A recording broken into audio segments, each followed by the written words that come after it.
You're back. Good. What can I help you with?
Desperation and madness have gone into this endeavor.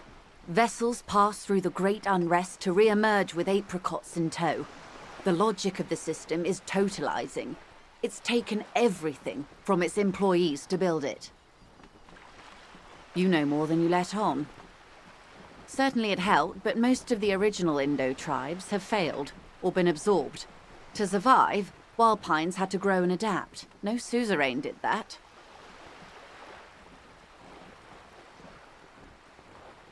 You mean aside from being the terminal's legal owners, who are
in practice, I'm a grocery clerk. I relay the Union's demands to Wild Pines and return with Wild Pines' counteroffer. And how are the talks going? They're not. That's the problem. The Union stopped all negotiations a week ago, after that awful lynching took place. Wait, she just admitted that the lynching and the strike are connected. Now they won't even let me into the harbour. There's a 2-meter-20 racist behemoth blocking the gates. What can I say? The Union employs a giant covered in tattoos. A racist giant. I guess that's part of their big tent organization now. Yes, I believe there is a connection. But that's a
Vesper, Messina, Oranje, and Sur-le-Clay, the armed center of the world.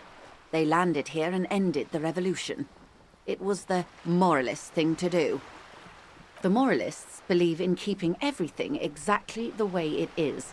They believe in mineral rights, and not shooting people in the head. At least not in the same manner and volume as the others do. They are the long-standing provisional rulers of Revachol now, the coalition government.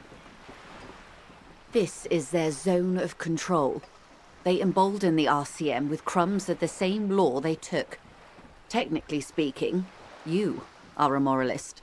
The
After all, no sane person identifies as an ultra-liberal anymore.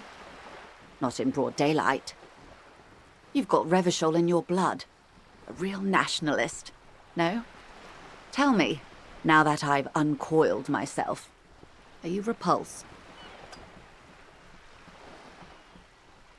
A devil, who being of great charm and guile, sneaketh into the homes of the godly. I hope we're able to remain friends, despite my scaly bulk and my love of regicide and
You're back.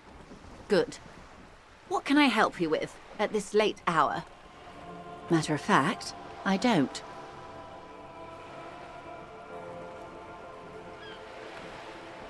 I have a medical condition of my own. Nothing unusual, though. I'm old, you see. Thank you. I do what I can to remain presentable. Now, ask me some questions. It'll help us pass the night. You're back. Good. What can I help you with?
Those who would call it hell. A term of hatred that originates, like many such things, with the Mesk petro-fascists. Oh, you want a picture of the world? There is no complete set yet, dear. They're having some trouble reaching orbit. Great things are difficult to achieve. For now, we're viewing the world from the inside, sideways. We used to think it was a sphere, but that is beginning to look less and less likely by the day.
See?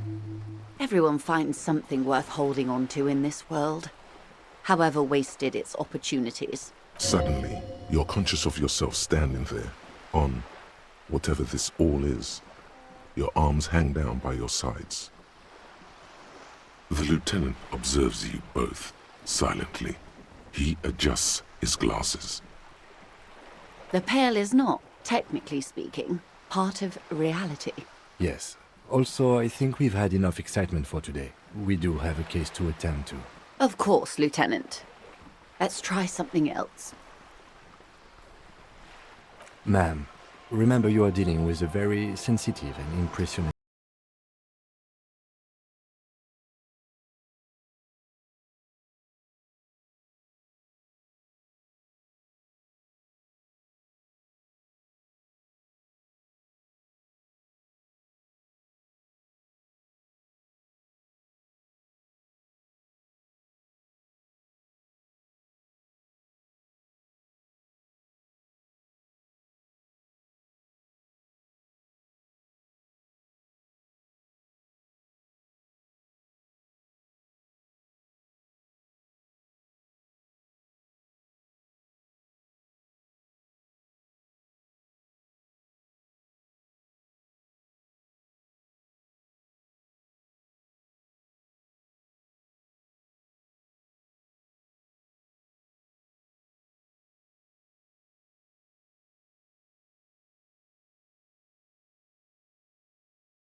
It begins there, 6,000 kilometers to the north, and even more to the south, east, and west. You are in the middle of the Isla. An uproar of matter, darling. Rising into the Pale. Rolling. Evaporating even. A great vision. The area of transition between the world and the Pale is called porch collapse. Imagine a grey coronal mist, cold vapor marked by spores of an opportunistic microorganism, a mold that's adapted to grow at the edge of the unrest. It's the most disco thing you will ever see.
detective of the Citizens Militia. I am a member of the Entreprenetic Business Class. I'm cleared and trained for 22 days of Pale Transit annually. Up to my gills, officer. An acidic smile on her lips. It's getting worse every year. Entreprenetics is the scientific study of the Pale, or a recent iteration of it by way of Grad. The study of the Pale reaches back 6,000 years. The Pericarnassians called it the Western Plain. They had not traveled the entire circumference of the Pericarnassian Super E-Solar. It was not merely in the west, it was everywhere, even then, surrounding them. There are signs of pre-modern crossings. Successful navigation of the Pale relies not just on technical know-how, but intensive psychological preparation. Some of these tactics have been known for thousands of years. Nothing. We remain powerless before the Pale. The only real advance in Pale transit is the speed with which an aerostatic craft can pierce it. Less exposure leads to less effects later. Hybrid airships, Detective. Conventional rotors or jet engines no longer add velocity after the point of reference for motion is suspended, once you've crossed from near Pale to far Pale. In essence, we throw them in and they come out the other end, if we throw them precisely. Then they don't. Gone, like a skipping stone beneath the surface. The Pale outweighs reality 2 to 1. There is more Pale than there is matter, and the ratio is slipping. What do you think, Detective?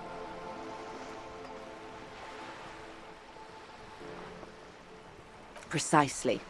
One of the few measurable effects of the Pale is that it is expanding at an unknown rate. An intuitive conclusion of that development is that one day the Pale will cover everything. But this sort of talk is mostly left to extremists.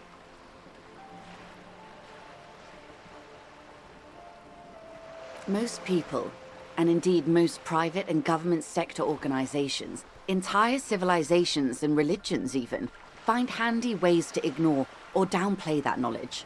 I suggest you do the same. It doesn't look like you're doing the same. The suggestion was meant in earnest, Detective. Yes, sweet reality. But before we do, tell me, Detective, is this the first time you're hearing this?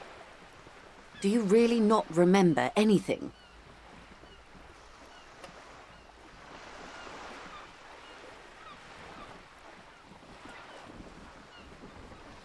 Beyond curious.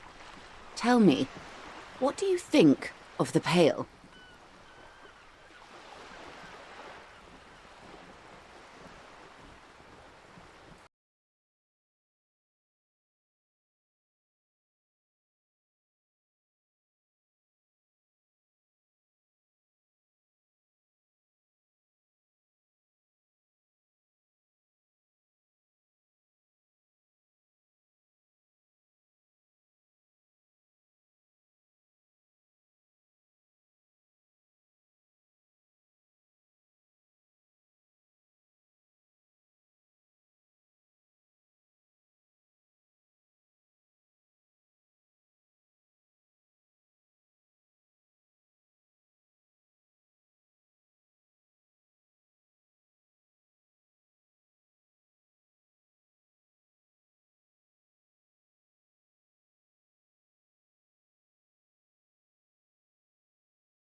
A botched privatization scheme. A nuclear pile meltdown. They called it the International Zone because no nation wanted to claim responsibility. The RCM restored peace where the coalition failed. A true blue citizens' initiative. They will never forgive you. That's somewhat of an exaggeration. In reality, ours is a mutually beneficial arrangement. Ravacholians get to keep the peace in Ravachol, and the coalition doesn't have to worry about it. Anyway, sorry to intrude. Please continue. Yes, Lieutenant. Permit me to conclude with this. Who you are, to me, is the police. The only legitimate law enforcement authority in Revachol. And if those authorities drink so hard they need help recalling the basic terms of reality, well, I'm here to help. Nothing more nor less than the de facto law enforcement body of post-revolutionary Revachol, Detective. Yes, we are the Ravachol Citizens Militia. He's being sarcastic. We are. Yes, that means not. Permit me to... And if those authorities drink so hard they need help recalling the basic... Glad to have been of assistance.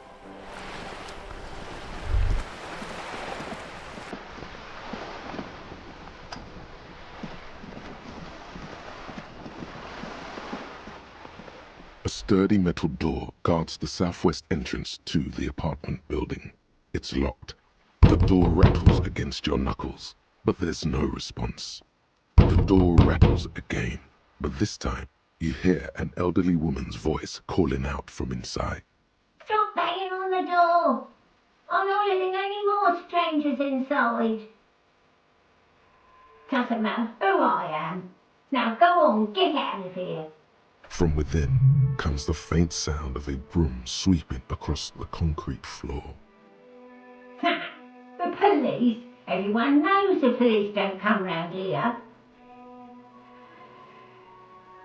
No, I already told you. I won't be responsible for any more strangers getting into the building. Go check the backyard door. Maybe someone there will. Backyard door. There must be another entrance to the east.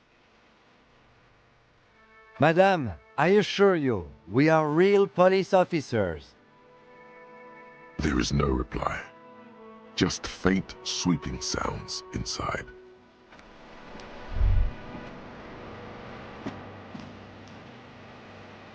Hey, up there, nigger.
This coin-operated viewer is facing south.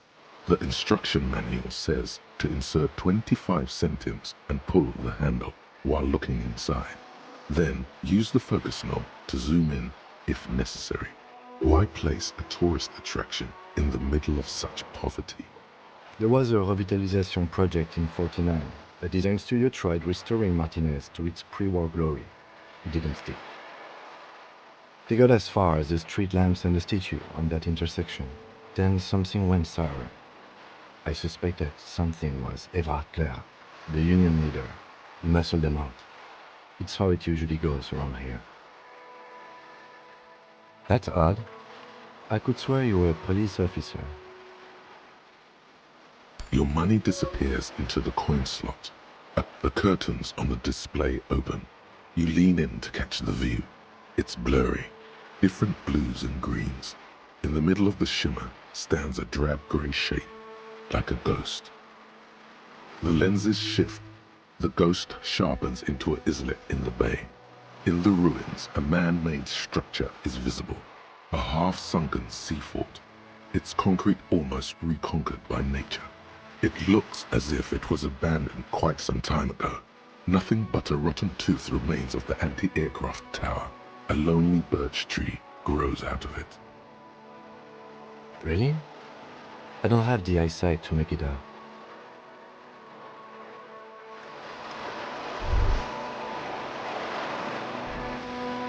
This coin-operated viewer is facing southwest.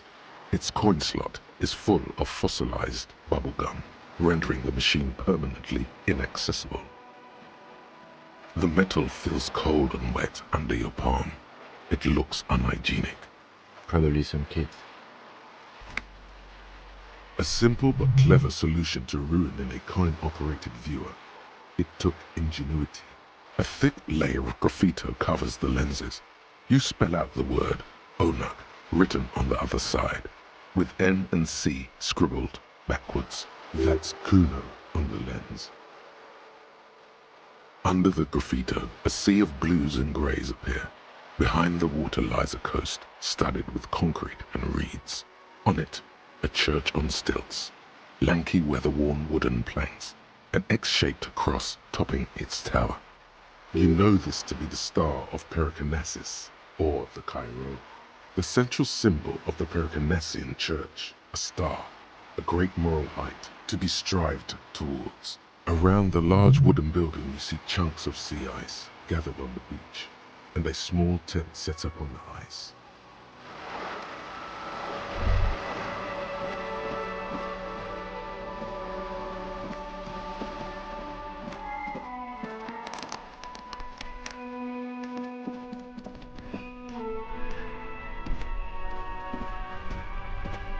The dented yellow mill.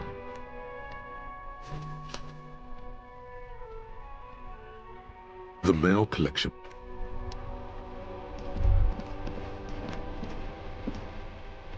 The surrounding blaze of the electric lights makes the white on blue police livery of the motor carriage seem beautifully ominous. Do something important? Something murder-related? There's always something important. Doesn't mean you can't take a moment to admire this piece of machinery. This is a Caprice Kanema, the Caprice Motor Corps follow-up to their highly successful workhorse, Caprice 40, and the answer to the Lum's racing breed, Ferv series. With its air-cooled, rear-mounted 12-cylinder compression ignition engine, driving the rear wheels through a 4-speed manual gearbox, the Kanema is able to reach 100 kilometers per hour in 13.5 seconds, and go on to a top speed of 180 kilometers an hour. The high center of balance is offset by a large battery bank mounted at the bottom of the cabin, feeding all the auxiliary systems and making the Kanema effectively a mobile power plant.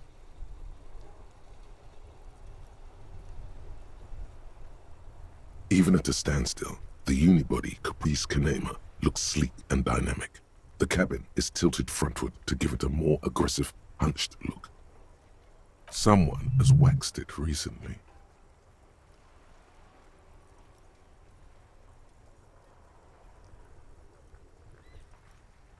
Mm-hmm. You want to take a closer look? 130. I reckon that's a 7-liter V12 there. Man, that's got to be a major advancement over the KR-18GU engine on the old Caprice 40. 7.2. Supercharged.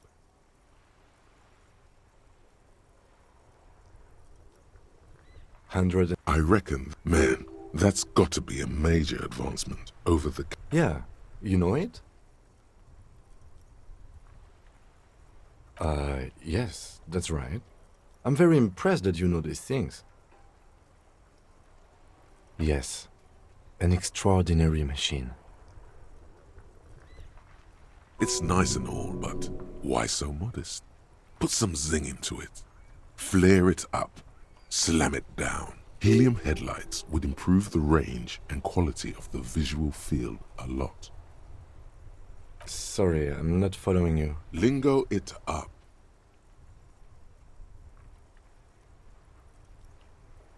No, that's porno tuning.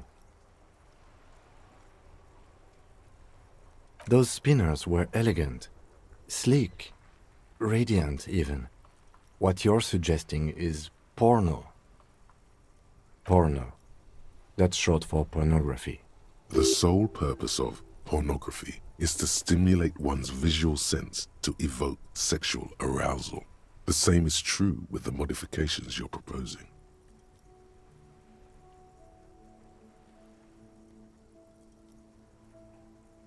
I'm sincerely relieved I don't have to try and convince you of that. Back to work?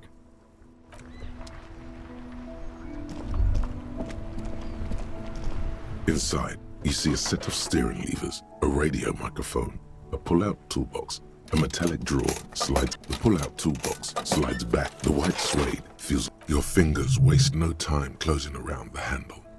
Clutch. The handle is in the cabin. You see a set of This is Precinct 57. How may I assist you? Just a moment. 10-4, come in, officer. Over. Roger that. 10... This is Precinct 57. How... It will take the... Her voice is... Gottlieb, what you get yourself into this time? I didn't, but now I do. How's the drinking going?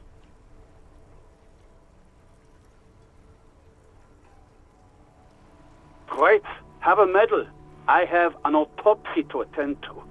An autopsy of one Chester McLean who died of fish poisoning.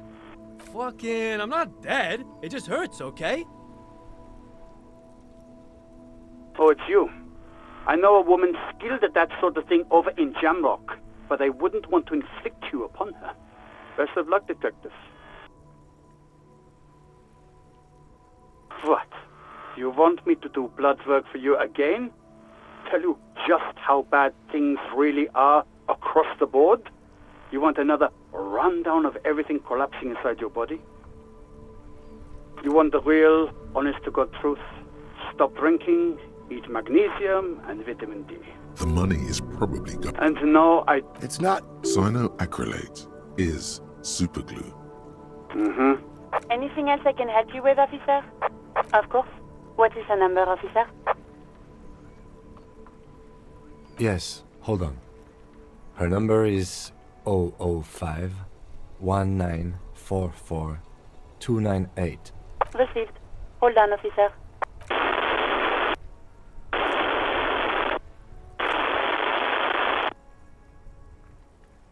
Lieutenant Kitsuragi slowly begins to tap a little rhythm with his right foot. Quite a lot of time has passed. Officer, I have Sylvie Malaika on the line for you. Yes, hello?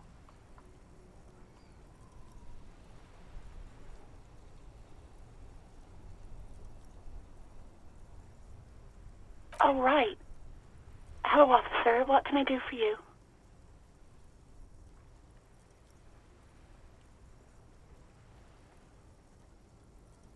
You mean, why did I leave the bar? Honestly, I'm not really comfortable discussing it with you, sir. Why not?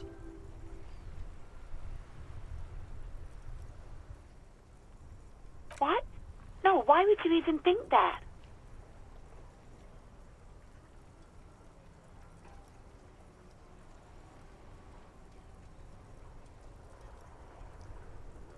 Please, don't bring Gar into this. It's none of your business. God, why can't you just mind your own business? I already said I don't want to talk about this. You're mad. No, not me.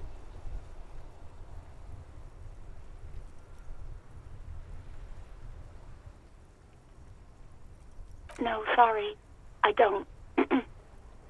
Not a lot of people have phones around here. Copper thieves take the wires. People don't have the money to have the cables put in again. They use the Union's phone, or the one on the coast. So the Union has a phone, and there's one further down the coast. Got it. Seems like Glacier wasn't lying when she said it was her. This corroborates her story. She made the call. She isn't the fairest of them all.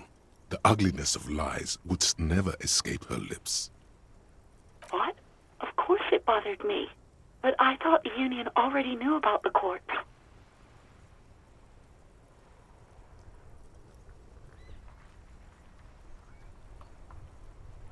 No one calls the police. The Union would get angry.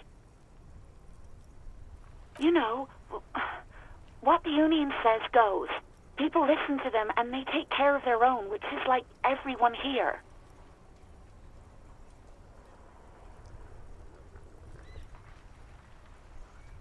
I didn't want to get in trouble with the others. Push her further. Show her the error of her ways.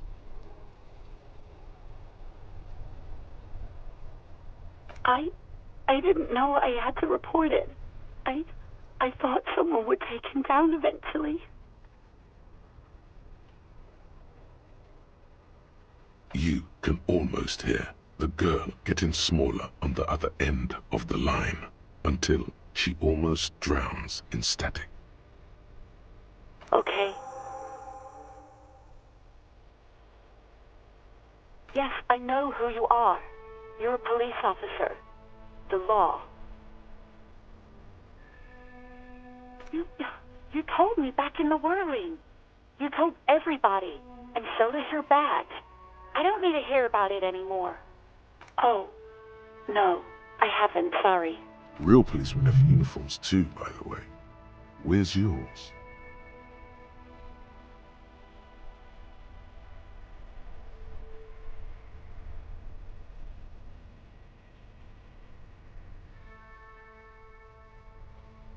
He's in plain clothes, voluntarily.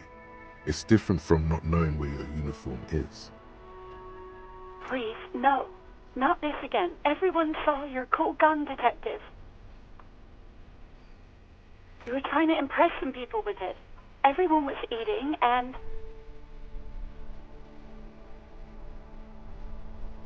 you were waving it around in everyone's face, begging them to describe it. You said it calms you, and then you started making suicide jokes. It got pretty graphic. Oh, those again. I have been trying to wean you off them. You know, when you put your gun, your actual gun, on your temple and pretend to shoot your brains out, off of that, people don't like that. I remember this. You were screaming things like, "My brains are all over the wall," painting them red. I won't be seeing it, 'cause these are my brains. I can't see without my brains. Very nice visuals there. Me neither. No idea. All I know is next you were waving around money instead, saying things like, "Big bucks cannot lie," and "Guns can't buy money, but money can always buy guns." It almost looked like you pawned it. But believe me, I did not ask. Uniform? I never saw you in any uniform. You had your things on. The disco things. Well, you tried to jam it down the toilet, sir, clogging it completely. After I had unclogged the toilet and retrieved the paperwork, I threw it out in the trash, thinking you didn't need it. I am sorry about that. Anything else, Detective? I do hope so. Please don't call me again. Bye. No, she doesn't have a problem with you. It must be someone else she's angry about. Some other guy, like Gart.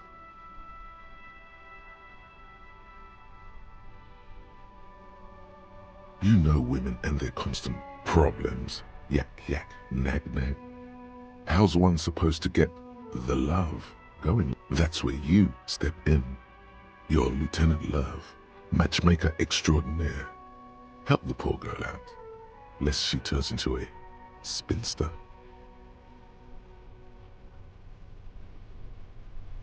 Oh yeah, my point exactly. You know how they are. Transactional and hysteric. Loony broads. You know what you've got to do. First, you've got to calm her down. Tell her you've got everything under control. Then go and have a little boy's talk with God himself.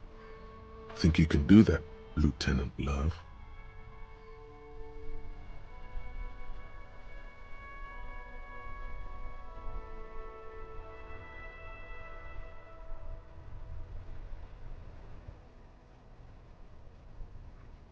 No. What?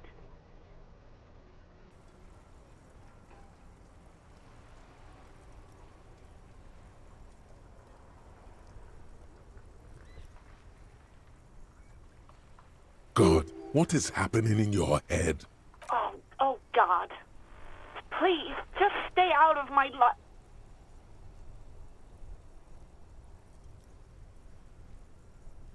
What? What is it? Call was dominated by the other party. Anything else, officer? It's on. The love quest is on. Too late, everyone. It's on.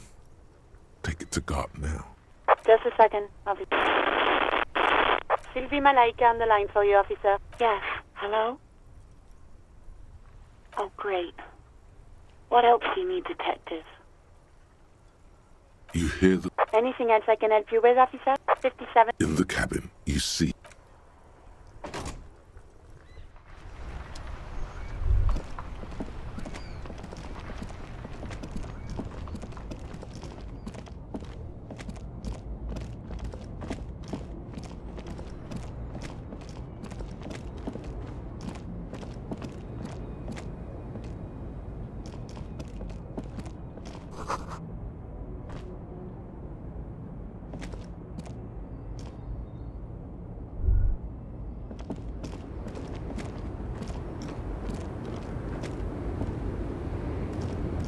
The small, wrinkled woman does not greet you. She nods along to something on her radio. A photograph is clutched in her hands, and there is a warm smile on her face. The photo, an ambrotype from the turn of the century, as golden as her smile. Wait. She's just a distracted old woman. Better to leave her alone. Why? I just told you why. The woman still has her eyes fixed on the... No response. Wherever this woman is, your words fail to reach her.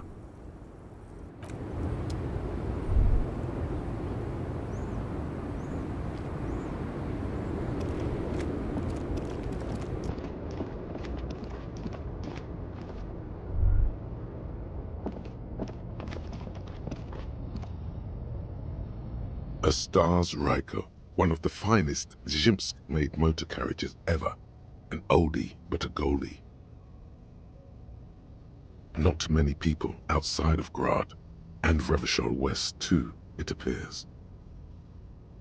A Stash Ryko KK2. That's a classic model.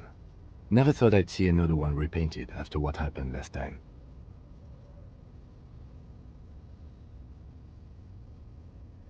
No, only that the motor carriage is typically baby blue, the colors of Sigismund the Great, an ancient Zhimsk ruler. His banners were famously zephyr and white, the colors of the Stars Ryko.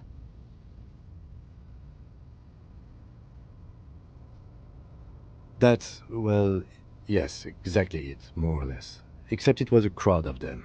Tore him out of the vehicle and ran him over with his own tires. They said it was an honor killing, Hussar style. The James community protested the trial, flying the colors. 5,000 came to protest. Correction. 4,395. The fourth largest public protest of a criminal trial in Revachol.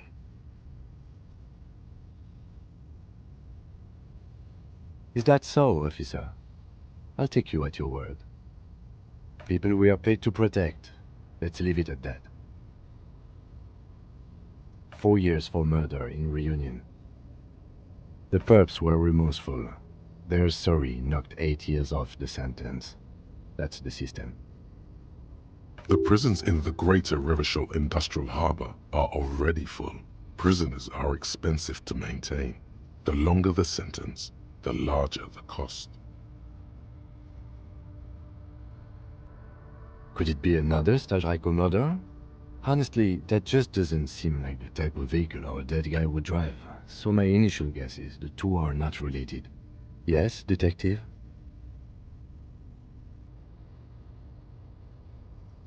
You sure you're not Jimsk? Yes, you're sure you're not. Or if you are, it's only in that Revacholian way. 4 to 5% maximum.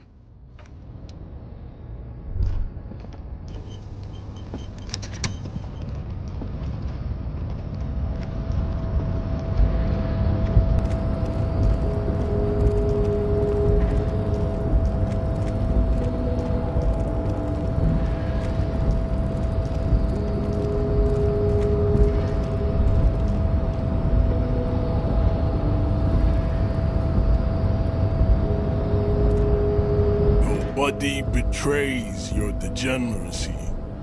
Yeah, Measurehead.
Oh yeah, Measurehead.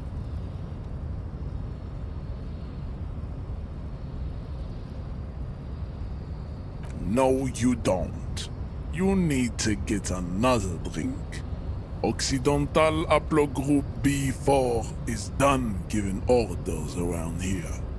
The influence of the ham sandwich race is waning. begging for help, attempting to pass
He lets out an audible sigh. You are obviously a liberal, Sayolite. A polyculturalist. I can see it from your love of microtechnology and your sartorial choices. Do not deny your friend the truth you have denied yourself. There are 3 categories of race. Type A, the heroic races. Type B, the servile races.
Down in the mask, Occidental Type A is in retrograde.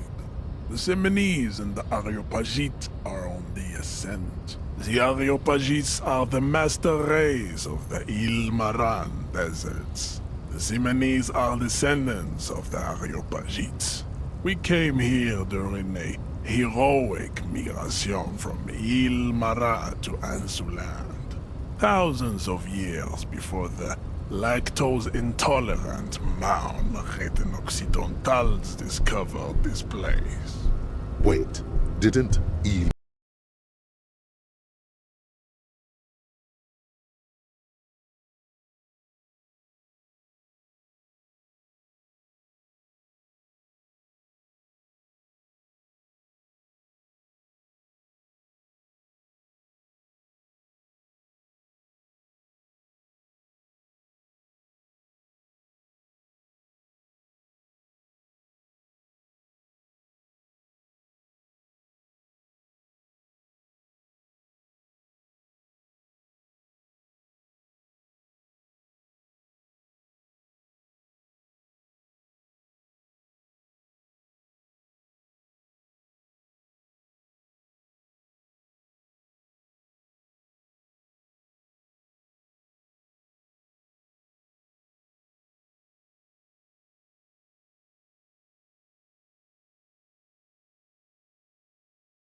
But look into their eyes and you will see. They are of an indistinct color, and so is their skin. Unhealthy, muddy, and ashen.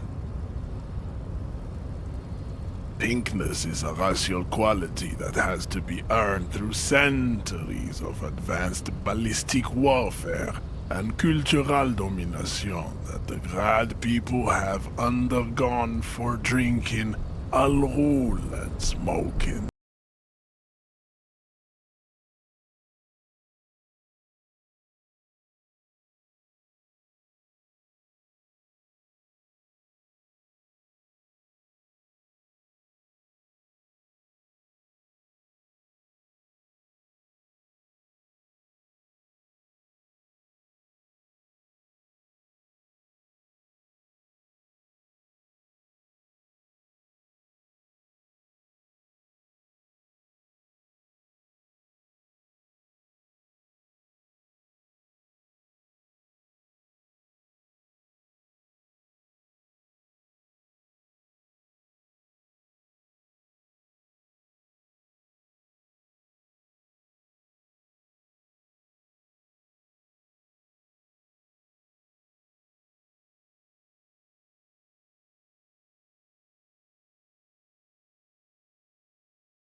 The revolution is fatal familial insomnia.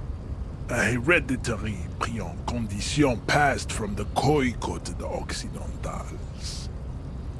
But not sexually. Probably through trade routes and potate acid, the prime component of the potato plant. Enough of Tibet mediocre.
To entertain ourselves with the deformities of Type F.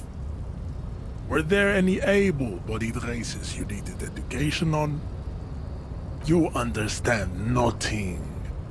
To solve the great race enigma, you have to first ask yourself, what is the race enigma? You have not even worded the mystery, let alone solved it. You need to internalize what you have heard here today, then return to me. These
races and arrived here 4,000 years ago.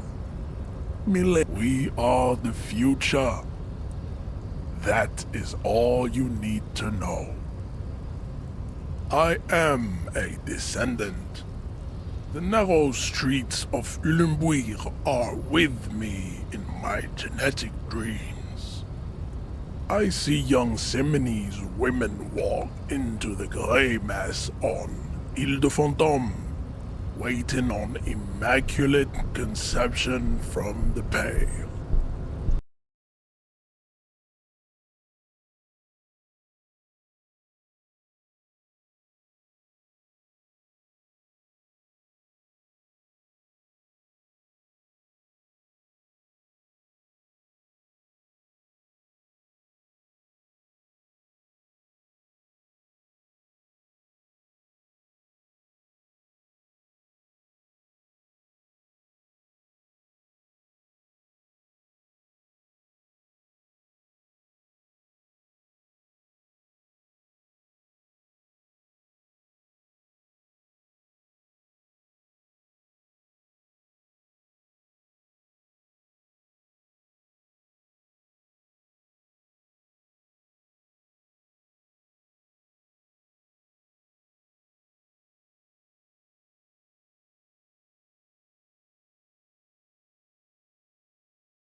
Fine.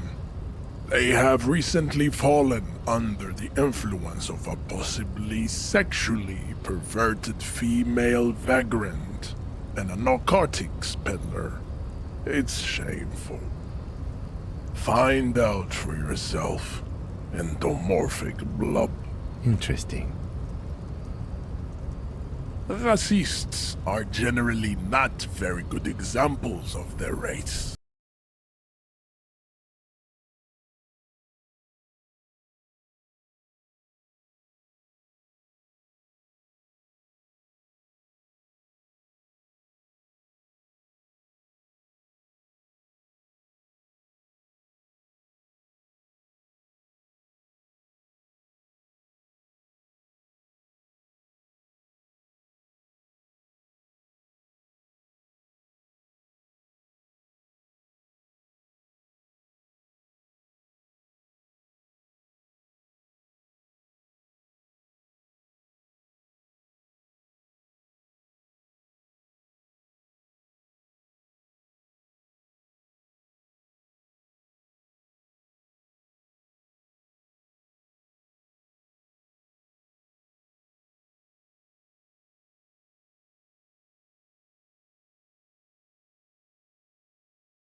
From what remain of your features, I can see fleshy lips, baldness of the head, and long arms relative to lower limbs.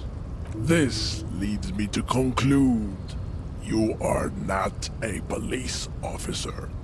You are a common criminal, an offspring of murderers and sailors from Sur-la-Clé and Vesper, and possibly even the degenerate sheep herders of Ubi.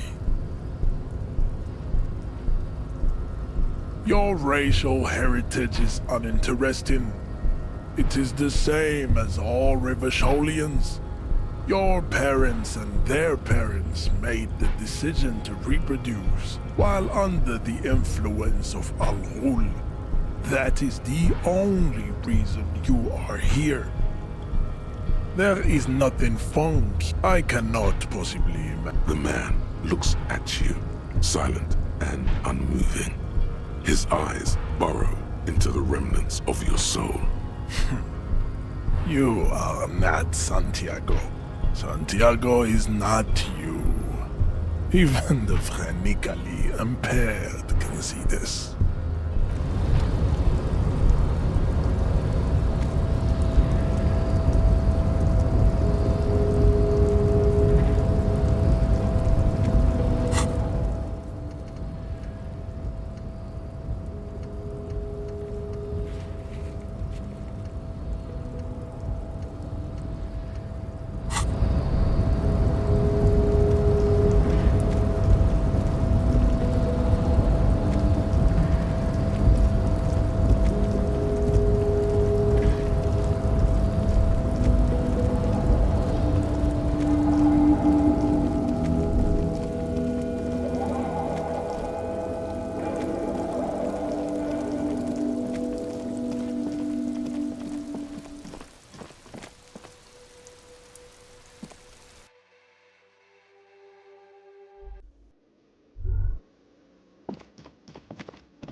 Can I help you?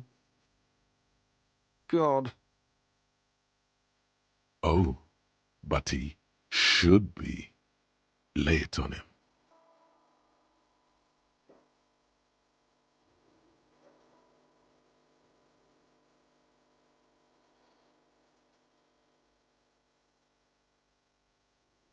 Of course you do. This was your plan all along. This is how you fix it for them. By answering the woman question. Wonderful. It is. It's wonderful. What? What does that mean? Cock carousel?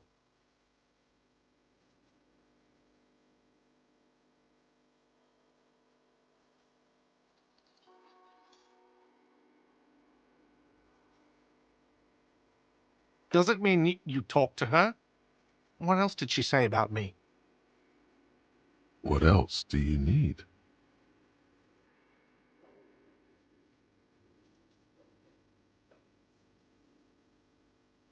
The man leans his hands on the counter and sighs. His head drops between the shoulders, heavy and defeated. She broke the bird, you know.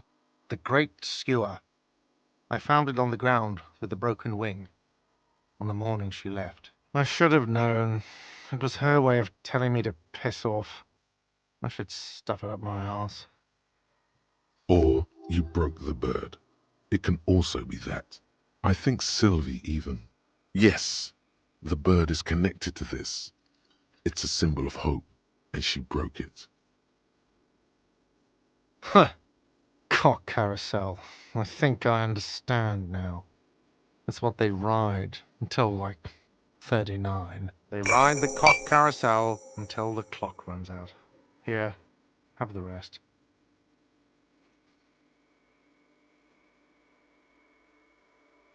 Now, let me have a drink and think about this shit for a moment. On my own. And there we have it. Isn't that beautiful? Another situation fixed by Dr. Love.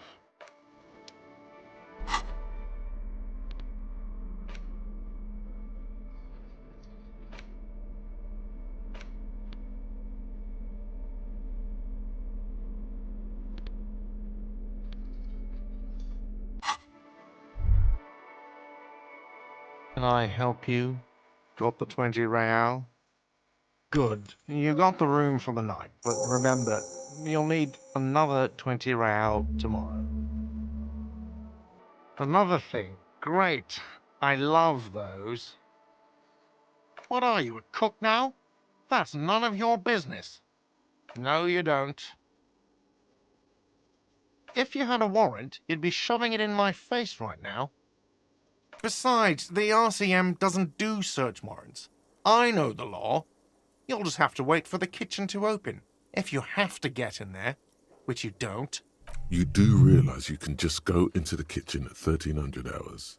No need for superstar charm or Sambo-style antics here. What are you, a cook now? That's none of your business. He wasn't pan-fried, he was lynched. What could the kitchen possibly have to do with... Fine, okay. The kitchen is closed until 1 p.m. because the... Yes?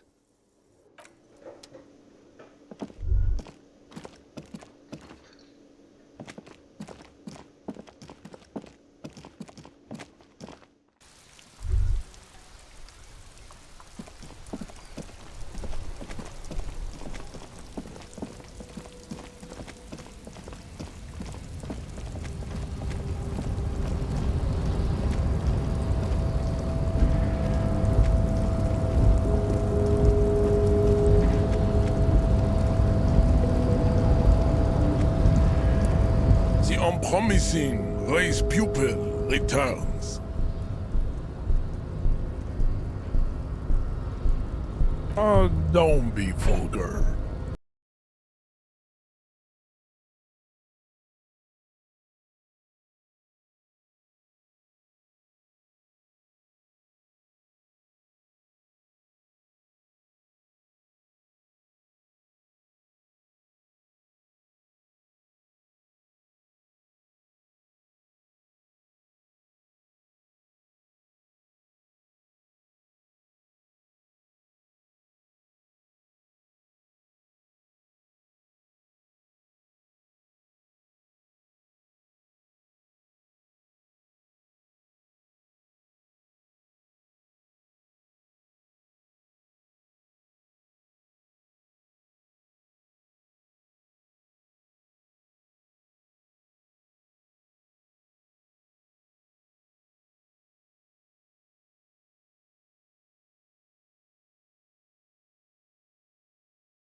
The compact tape player is still and silent. Seems it has completely broken down now. The machine was made in Revachol by a company called Elysium. Their logo depicts the triple-towered Delta skyline. It was supposedly built to last. There's no fixing this one. Best find a new player. A boombox. Funky style. Maybe the guy at the pawn shop can help out.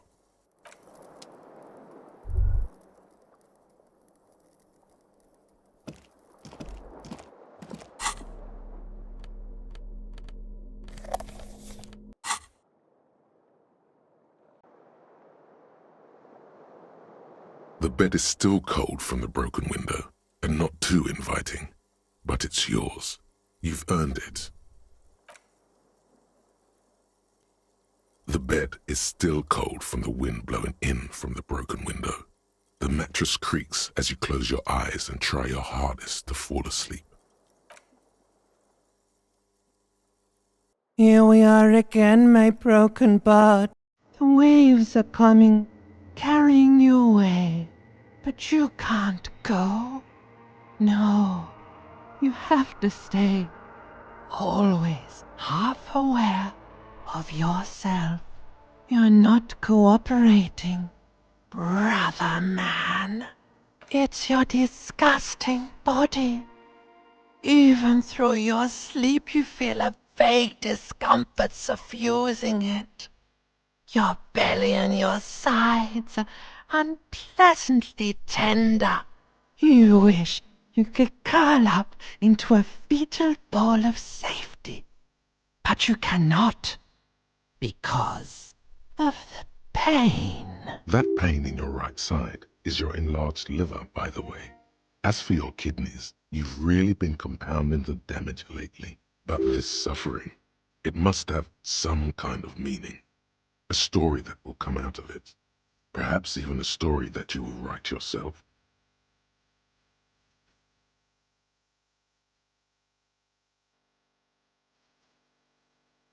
Oh yes, that'll check you out, give you some pills, make it all okay. Don't be stupid, Harry. It's not happening. They don't make new kidneys and livers in hospital. All you've got to do is pray to God it passes and stare at the flickering darkness. You're just stuck here, in the half-world. Could try looking at other people, really looking. But why would you want to start doing that? How many promises have you kept lately, Sir Harry? To the great see-through world. The tenderness. Thou art honourable and just, sire. 'Tis the snakes who are vile, hissing in the grass. Women, it's the women. Look out for the women. They're oath breakers. What do you think you're doing right now? Coming to some greater awareness? Look at all these lights, blinking in and out of existence. Thoughts! You're just pretending that you're asleep, even to yourself. While the world goes on without you. Let it. But it never seems to let you go, does it? Time to rise and wipe that shining sweat off as best you can. Gather your bearings.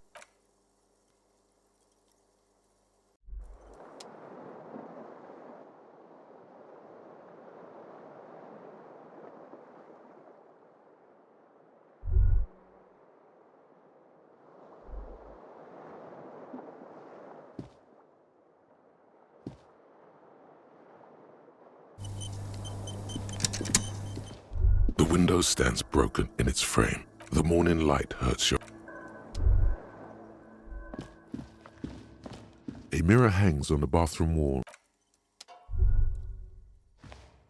The compact tape player is still and silent. Seems it has completely broken down now. The machine was made in Revachol by a company called Elysium. Their logo depicts the triple-towered Delta skyline. It was supposedly built to last. There's no fixing this one. Best find a new player. A boombox. Funky style. Maybe the guy at the pawn shop can help out.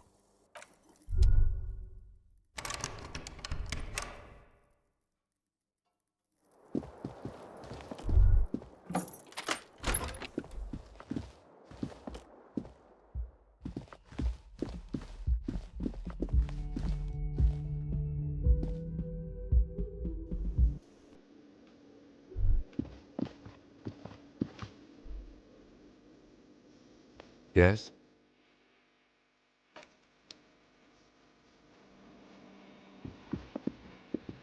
The woman in an RCM patrol officer's uniform winces as she notices you. I would really prefer not to talk to you right now. A patrol officer is the lowest rank in the RCM, below lieutenant and sergeant. Yes, I am. I know. Here's the real deal. It's hard to tell whether he's sarcastic or sincere, but if you had to guess, you would say the lieutenant is being sarcastic. I'm definitely not the cavalry. I don't know. I mean, why would I want to talk to you?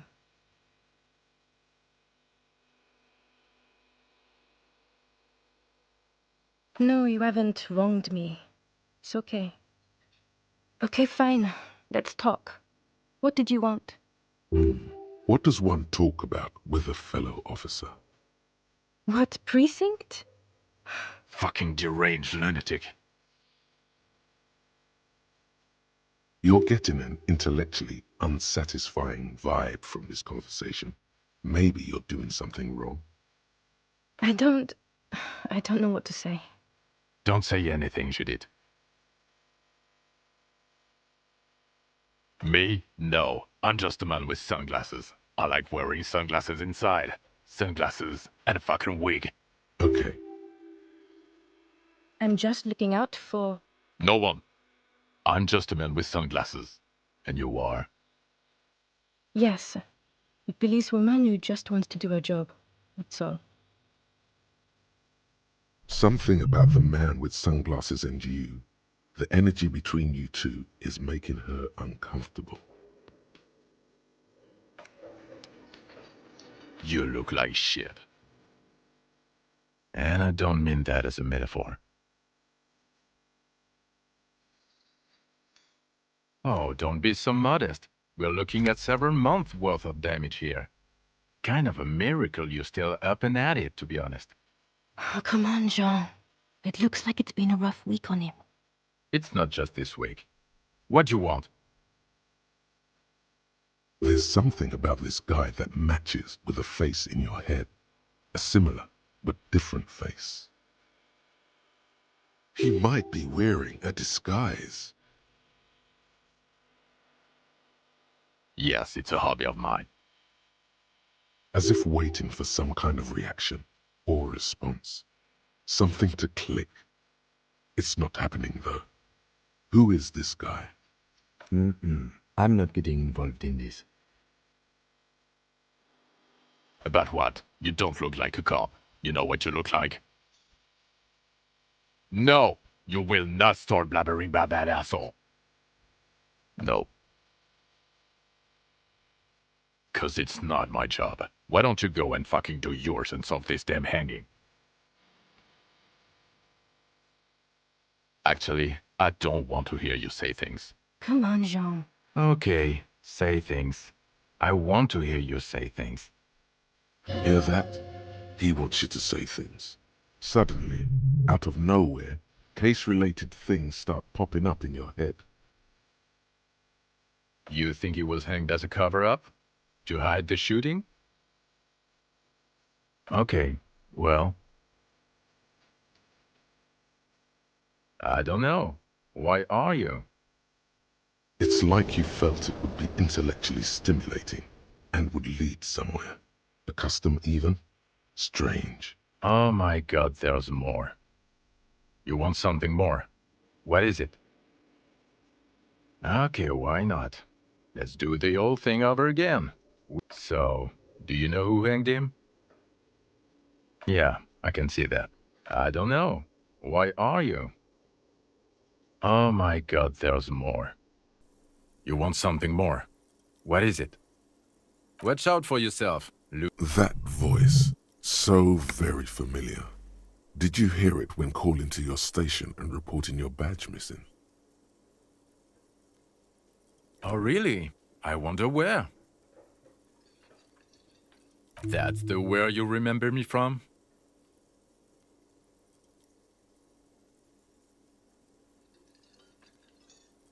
Okay then. It's probably a coincidence. People sound alike. Goodbye. Again? I can't believe this. You know what it is. It's like the two of you know each other. Just ask him. Oh, I definitely know you from somewhere. Another life. Yes, from another life. A different life. Maybe the life of a police officer belonging to the ranks of the... To what station do you think you would belong in this alternate and totally fictional reality?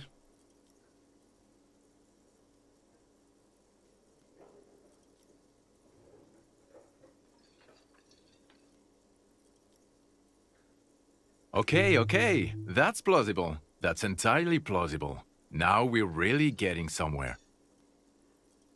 Somewhere good. Okay.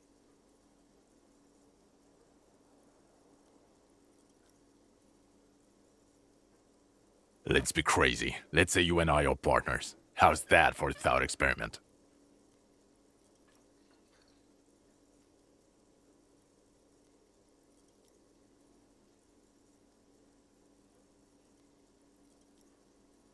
Would you now, or would I be cramping your style? Never mind. Partner.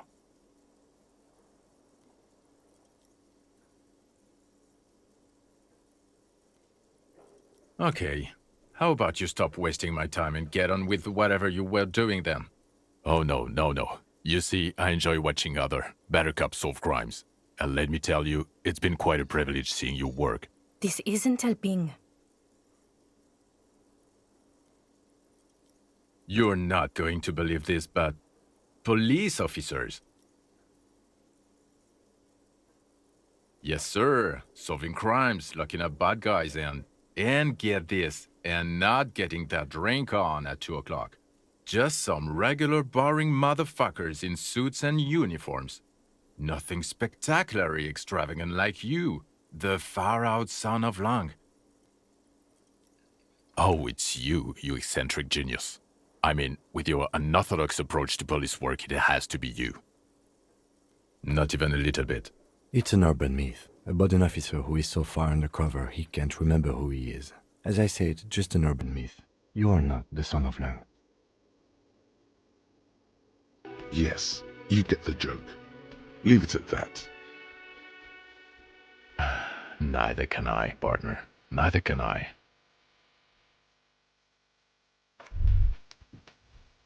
Okay, the man with the sunglasses and his hypothetical Station 41. Weird, right?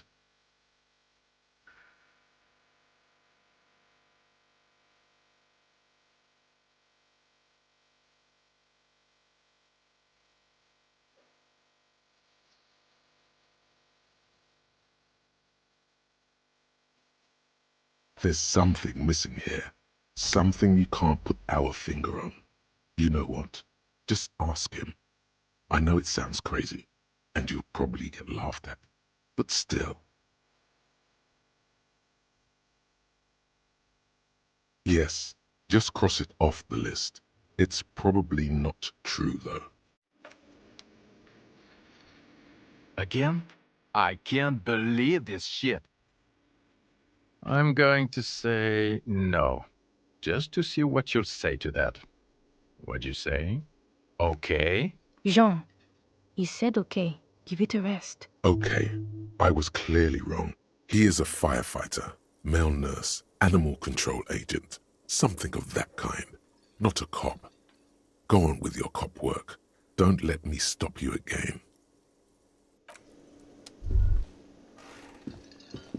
Can I help you? Got the 20 real? Then why are you wasting my... Oh, hello, dear. There.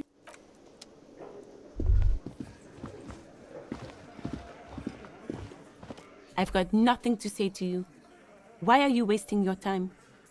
I suggest not wasting time on trivial pleasantries and focusing on why you are actually here.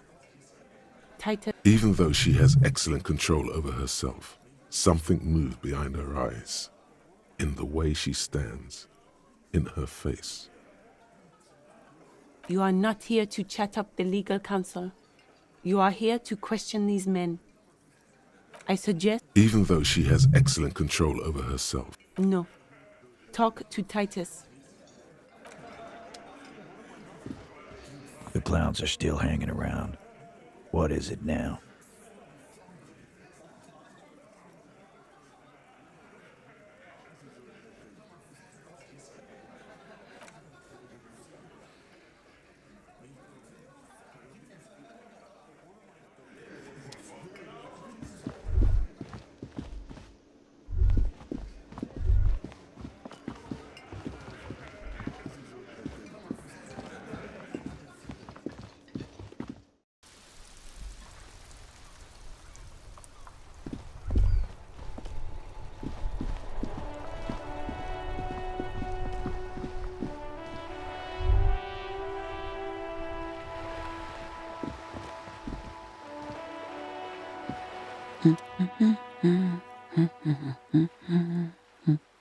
The ship takes off like a silvery mosquito, unfolding its rotor blade arms. She mumbles reading, then puts down the soft cover. Yes, help me. No one. I'm just a working class woman. If she's such a working class woman, why isn't she working? Not all the time. Right now I'm browsing books. Even a working class woman needs something to read. It is. I know you are. Everyone can see that. The rectangles. Mm-hmm. What with? What with? A lot of things. For example, people tend to go missing. My husband? No, he's not. I don't know. At home now? Out drinking with his friends? Working? Where is this going, officer? Yes, but... I don't really need to know where my husband is. Not all the time. No.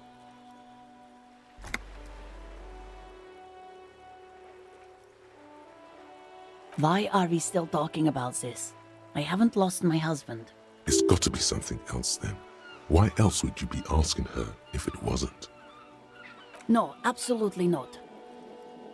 Are you a policeman or a nanny?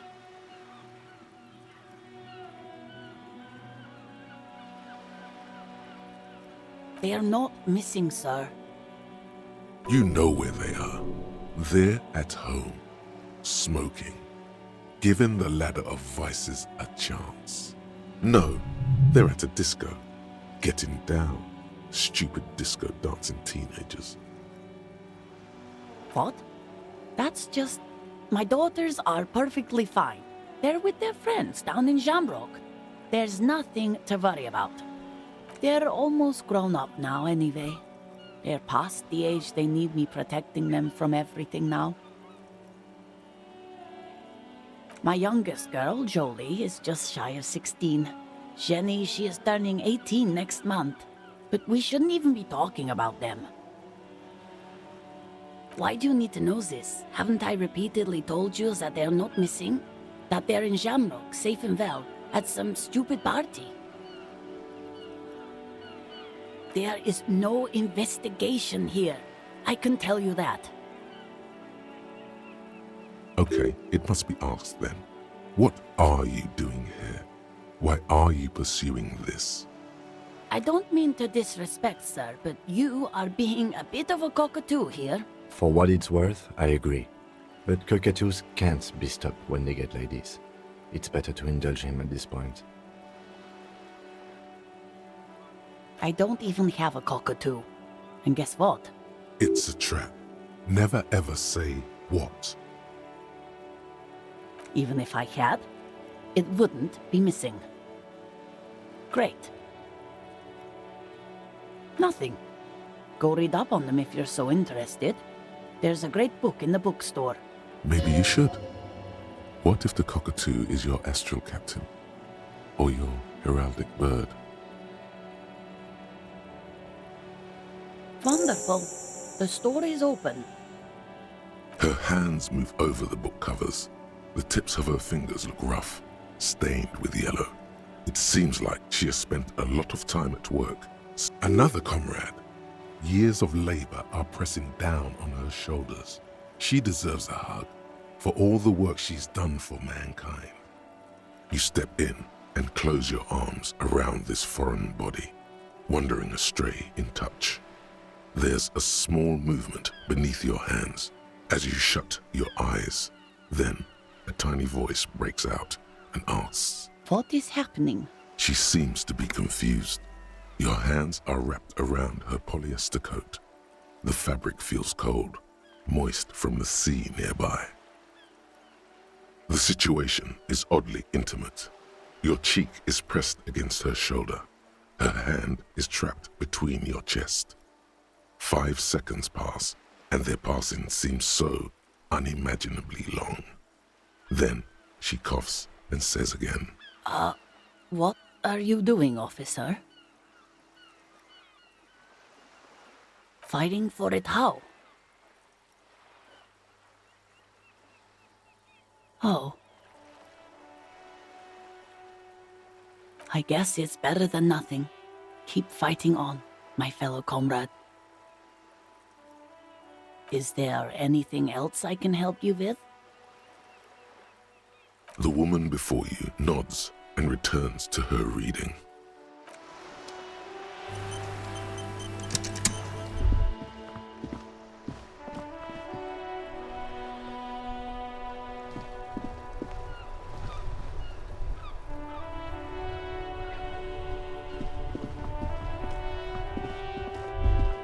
There, working class drunk.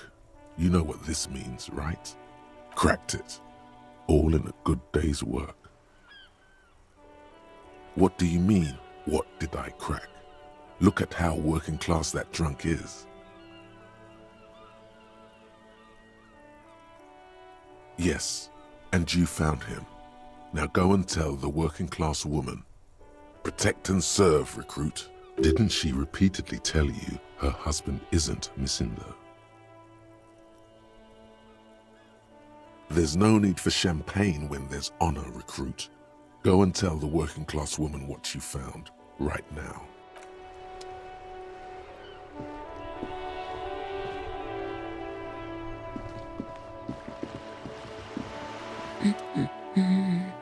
God damn it, I already told you. My husband isn't missing. And I specifically added that I didn't need to know where he was. Very well then. Where is he?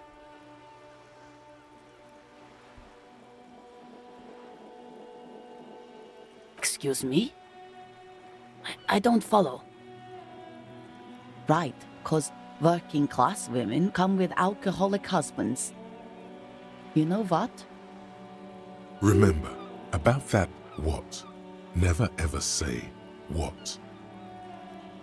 You were right. I do have an alcoholic husband. Although not that one. Ah, Bland. Knew it. I did, and he is.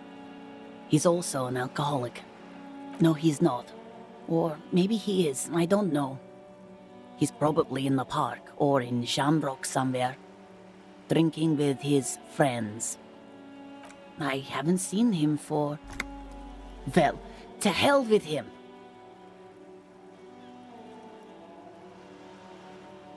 She sighs, but you can detect a slight hint of gratitude and relief from her face. All right, go ahead. Do you have any questions? Honestly, not that different from you. That's one way to put it, yes. No, what else? He was wearing a dark brown leather jacket with a bright blue inner lining. The lining is hand-sewn. I made it myself. It's his cool jacket. God knows it's too cold to run around in this, but he refuses to change. Who cares about the cold when you have your cool jacket to wear?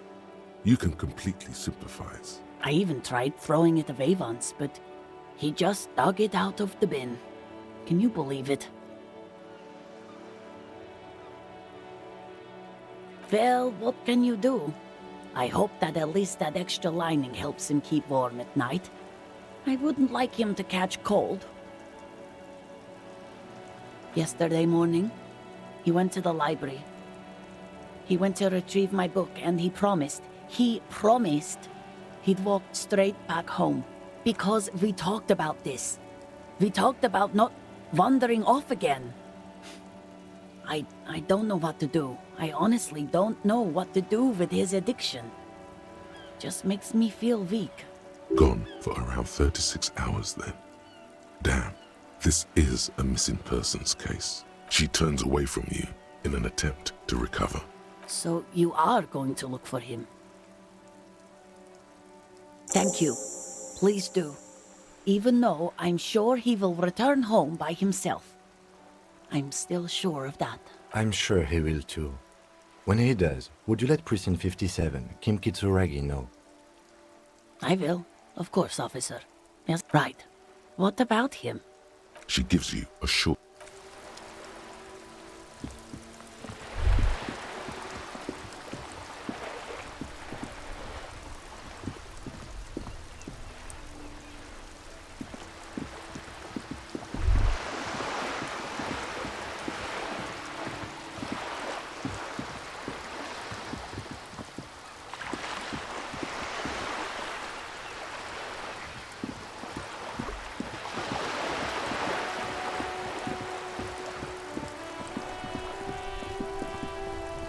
Officer!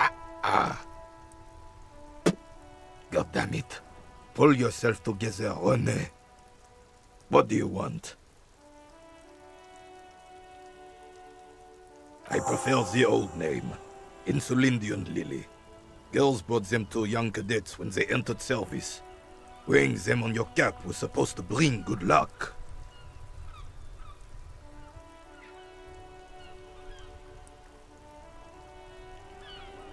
You know what? No. They brought me misery, false hope, and disappointment. The revolutionaries sullied them. But it wasn't the revolutionaries that sullied the ID for you, was it?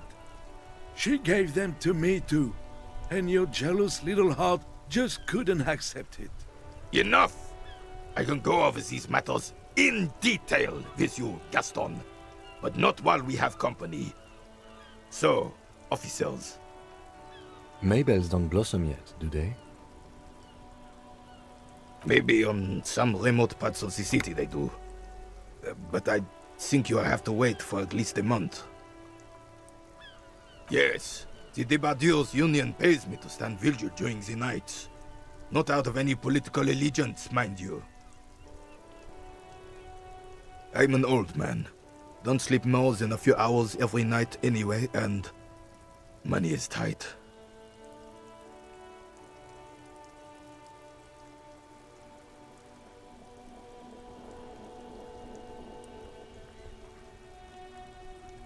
She is nobody. This is none of your concern, and I refuse to discuss my private affairs with the RCM. The lady is Jeanne-Marie Beaulieu, and she sure as hell wasn't a nobody. Yes, it does. Unfortunately, I wasn't working that night. Been on a 2-week leave since last Monday.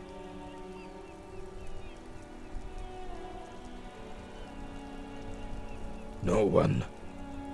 The bus has been unmanned since last Monday. There's no other guard. It's just me. No one has been guarding the container yard since last Monday. Yes. It's not actually an issue. I mean... Look, officer. The container yard doesn't actually need a guardsman. Never had one before René. Monsieur Claire had that booth built specially for him. It's mostly decorative. The possibility of someone being in there is enough to discourage any ill-minded individuals. Evrard created this job for René because he knows the Royal Carabiniers' pension of honor and PTSD isn't something a man can live off. A decorated Kingsman collecting tear reflects bad on the whole neighborhood. His words.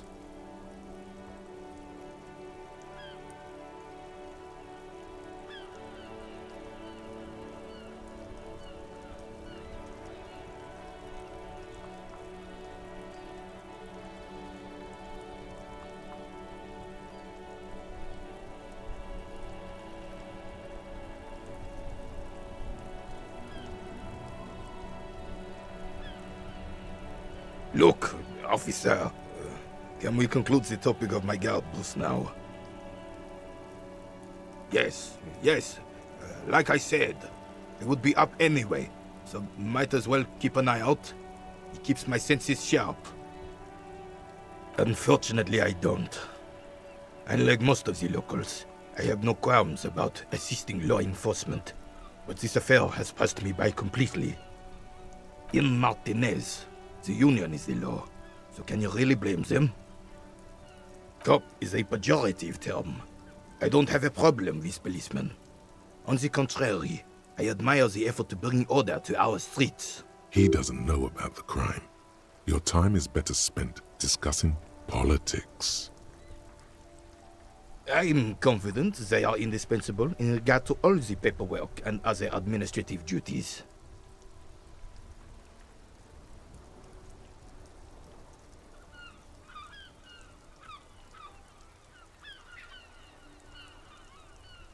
No man can afford to turn his eyes to the horizon if his rear isn't secured. If the womenfolk take care of that, then men can tackle the bigger issues. The RCM doesn't discriminate. Women are held to the same standards as men, and as reflected in the quarterly statistics, are equally effective in their jobs. Unlike men, they also have to deal with the very same mentality you two are displaying right now. If it weren't for this, they would outperform us. I'm glad at least some people keep a level head in these turbulent times. Yes, the terrain here provides an interesting variety to a familiar game. I do. Fire from heavy artillery. Why what? Because that's what happens when communards hijack your country, execute your supreme leadership, and turn your capital into a slaughterhouse. You use heavy ordnance to clean up your home.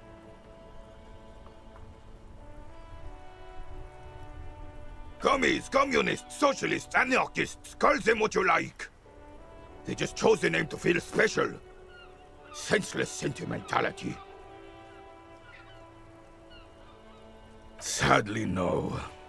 It was the foreigners who brought them to their knees. We fought valiantly. Too valiantly.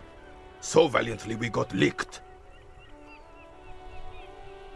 Should have fought dirty, like they did with their suicide sex cult propaganda and mad anarchist women strapped to shrapnel bombs.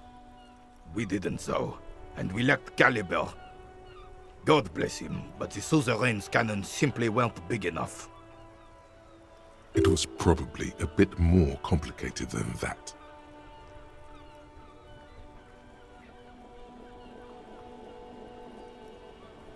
Because this place is a damn beachhead. Had to soften the commies up first. Yes, The military coordinated amphibious landing to take back Revachol. Martinez was used as one of the 3 footholds in Revachol during Operation Deathblow in 08. The other 2 are off in Stella Maris and the Delta. This here is Blood Ground, where Coalition boots first made landfall and cleaned those rabid dogs out. Most likely, we're playing pétanque on their mangled corpses. Blood ground. You got old René going there. Like he isn't hungry enough already.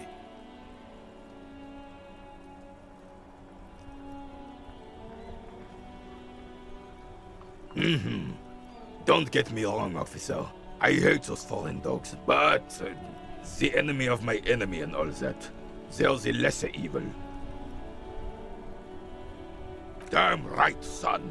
They lit the fire of hell on the city before they stormed it. And it worked, too. The rest of the city got cleaned up, but Martinez they keep as a monument. And now the Union Socialists are practically running the place. Well, it's your own damn fault.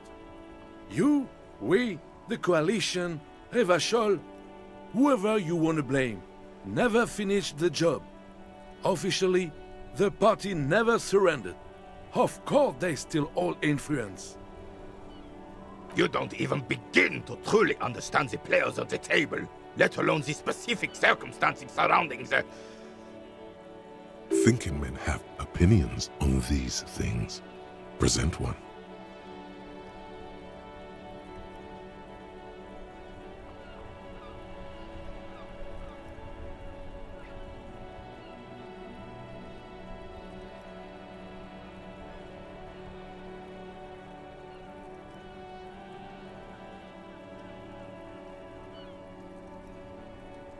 Preposterous! Surely you don't mean it. I'm just sorry it had to be them. After 8 years of fighting those commie hyenas, boiling cats for food and drinking my piss in the mountains, I would have preferred if the Right Honorable King Guillaume returned through Revachol. Or even if that damn clan Frissel had risen from the grave and led us.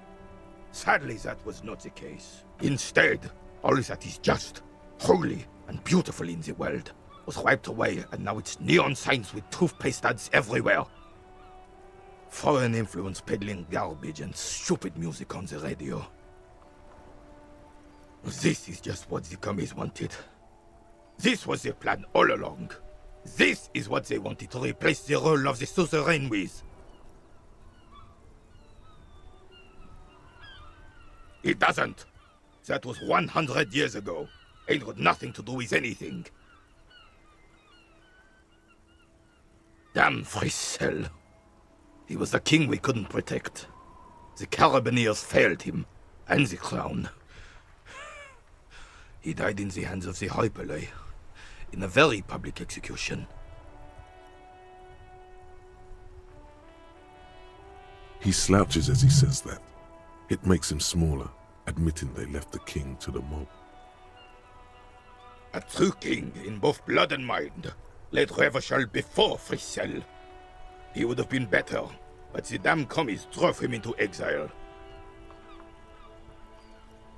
Wait, Joyce said William ran, and his nephew, Frizzle, was shot in his place.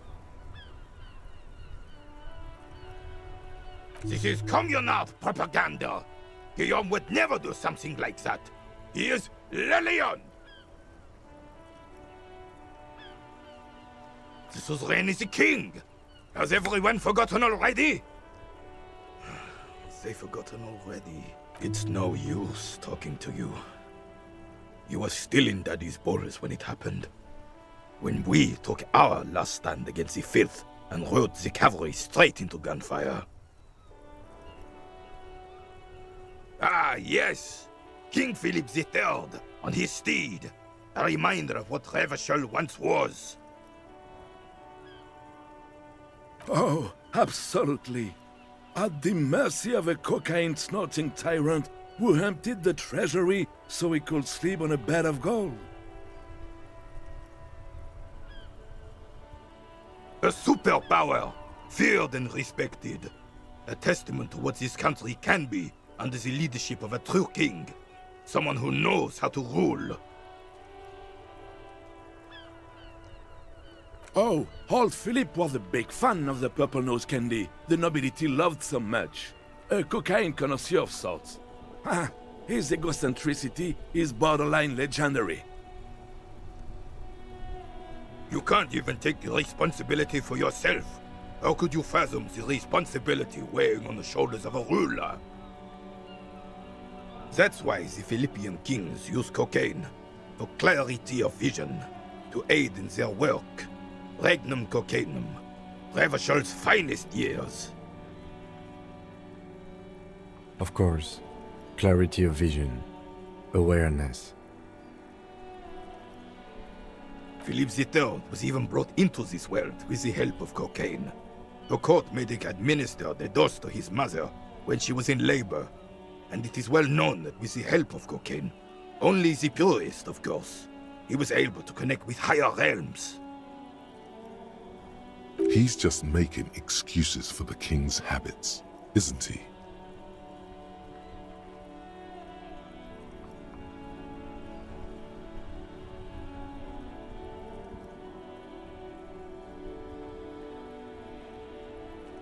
From what I've seen of the officers of the Elysium... But I don't want to get into a debate about drug policies. Oh, you can't give... That's why... Of course. Philip III... He's just making excuses for the king's habits, isn't he? Please, officer, don't encourage him. Do spare us the cocaine fairy tales. The RCM isn't interested in them. Yes, indeed. We're not here to investigate the drug trade of centuries past. Decisively, without fear of offending the sensibilities of the frail and weak-minded among his subjects. This is something the insurgents never understood.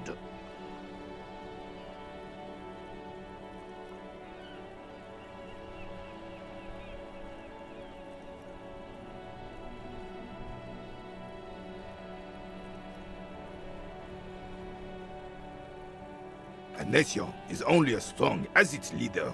That's why it was such madness to try to... Don't get started on that again. What happened, happened. The Carabinier doesn't reply, but his entire being communicates unbreakable resolve. Right.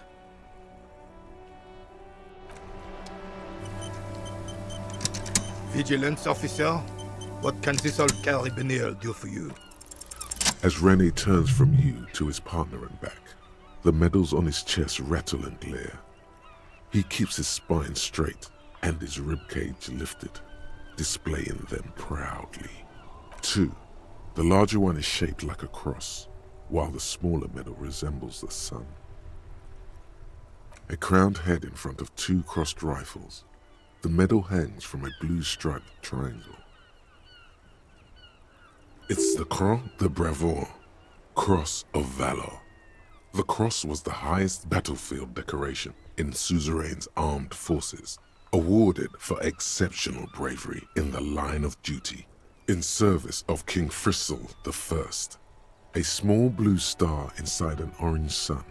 It has the word Valiance written below. The setting sun was a decoration used to distinguish seasoned combat veterans in service of King Frizzle I during the Revolution. For bravery.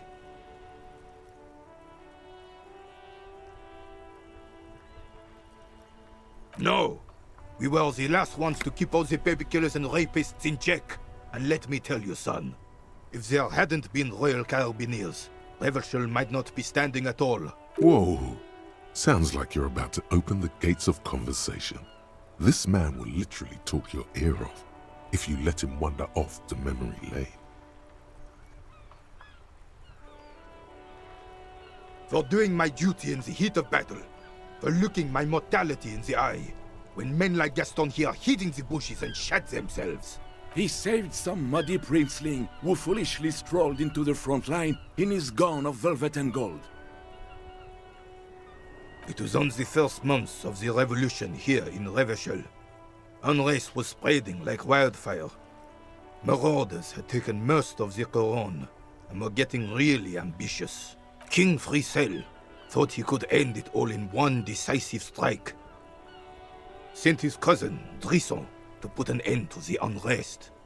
Alas, the young Drisson was all piss and no vinegar, wearing a tunic of purple velvet and cockatiel feathers to battle. Even his rifle was gold-plated, shone from 5 clicks away. Can you imagine the asininity? He really despises that Drissant fellow. Purple velvet tunic. That isn't exactly camo. To keep the long and bloody story short, Drisson marched us against the partisans in Coron. And when I say marched, I mean made us walk into captured enemy territory, single file, like toy soldiers, while he rode in front on his giant red stallion. The rebels were smart. They let us come real close before opening fire. Suffice to say, it was carnage. I got shot in the left shoulder and went down. Just a flesh wound.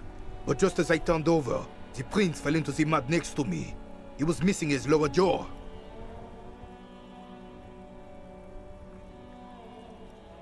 Then his horse, driven mad by the noise and smell of gunpowder, stepped on my leg and shattered my knee.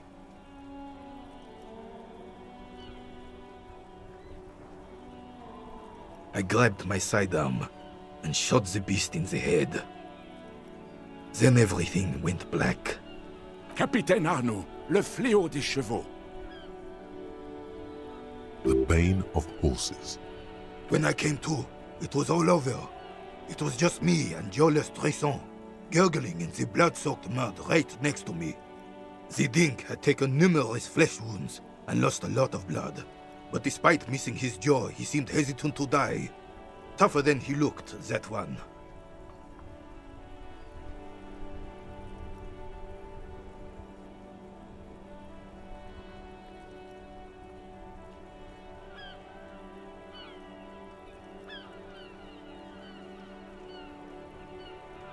So I grabbed the dink and started crawling. Kept going until the 59th Cavalry picked us up. Through some miracle, we both survived. And the jealous freak convinced Frisel to give me a medal for not leaving him to die in his own blood. Piece and shit. He was the commanding officer and I was on duty. Just doing my job. Shouldn't hand out medals for that. 13 months later, I received the Sun for distinguished service. It's not worth mentioning. You sense he's downplaying it. He did a lot more than his duty. More than anyone's duty. It's in his spine, in his billowing breasts, and untarnished self-worth. Because he was a goddamn dandy. Had no business leading men or even being on the battlefield. All he was related. That's it. Royal blood alone doesn't make army commanders. He was a stupid kid, only interested in horses, hairstyles, and man-loving. And 782 Royal Carabiniers are dead because of his incompetence. Whoa, man-loving? Is that even a word? It is not. The old Carabinier stands quietly like a statue, his features motionless. What Monseigneur Modesty is not telling you is that he crawled over 7 kilometers before the cavalrymen found him and Drisant. 2 days later that was. And that even while crawling with a mangled half-dead prince on his back, he still managed to murder 3 rebels on his way. Is that pride in his voice? It's deep down, but maybe even unbeknownst to the man himself. It's there.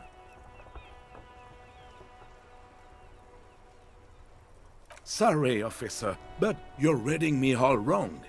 I'm a man of peace, and these kinds of bloody heroics are only impressive to men like René himself. Certainly not to me. How did you find the story to be, officer?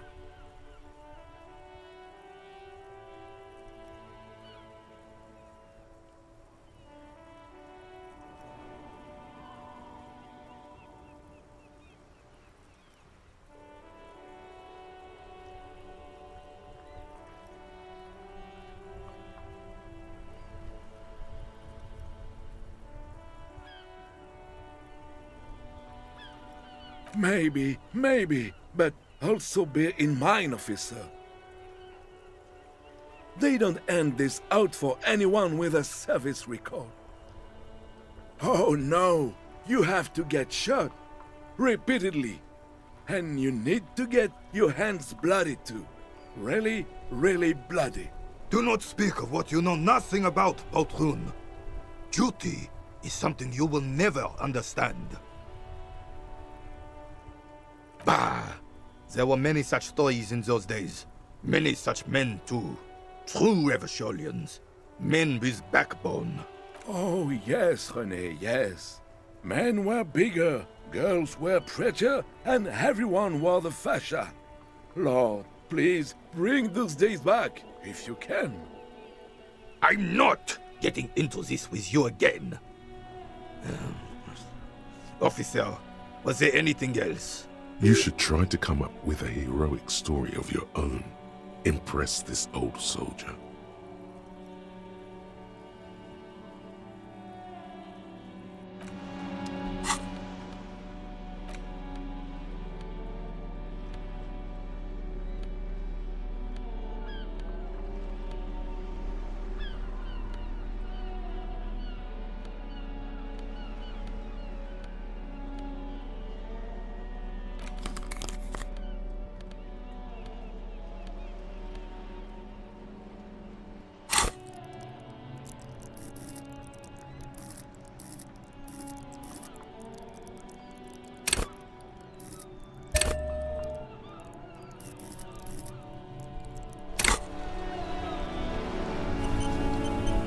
Vigilance, officer?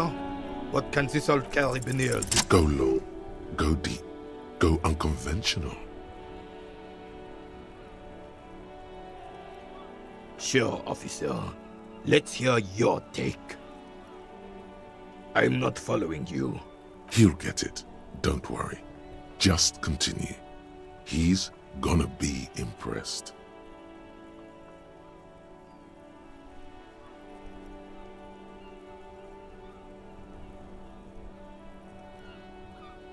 The man stares at you, silently frowning.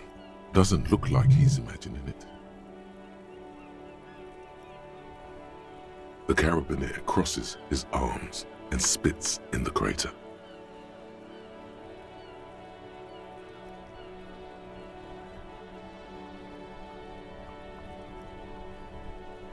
You're talking about getting blackout shit-faced drunk and going into delirium, right? The lieutenant looks up from his notes and nods to the old carabiner.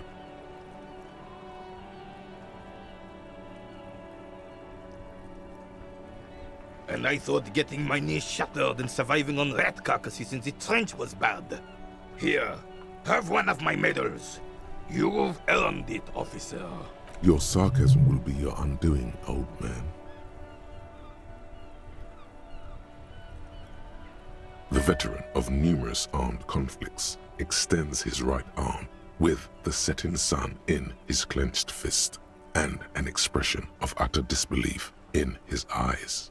Was there something else you wanted to take from us? I don't think there was anything else I wanted, was there? You got the medal. Now let's solve the crime.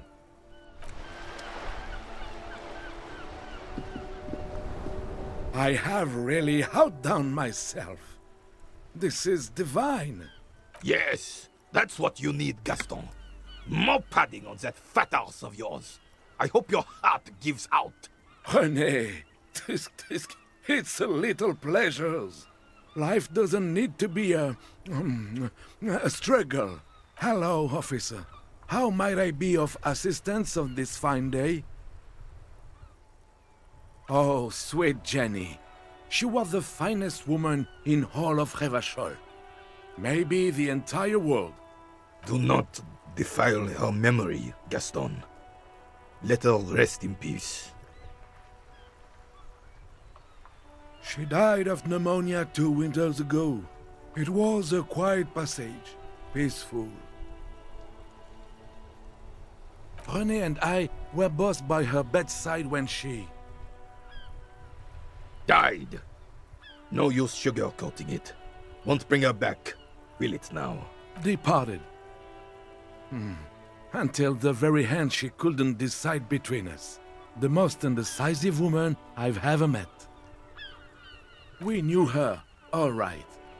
Lived on the same street our entire lives, just 2 houses apart. The 3 of us have been best friends since we were 4. She was René's first girl, back when the prick was 16. They were courting till he decided he'd rather die for some great ideal than just be happy. And then you stole her from me.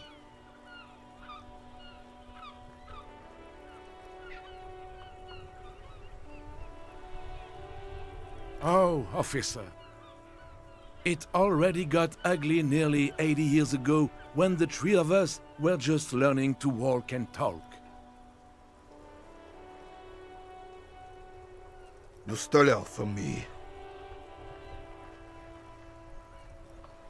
Well, technically, you stole her from me, because we'd been pretty close ever since you two had that falling out over the ink you spilled over her pretty yellow dress. We were just boys then. This was different. You...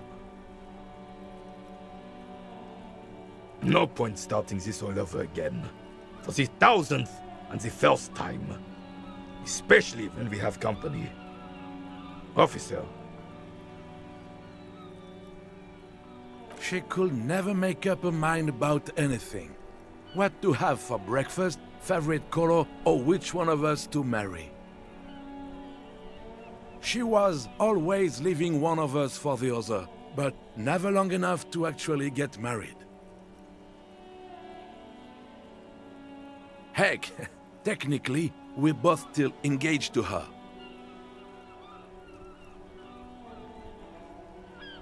You always confused her. Couldn't let us be happy.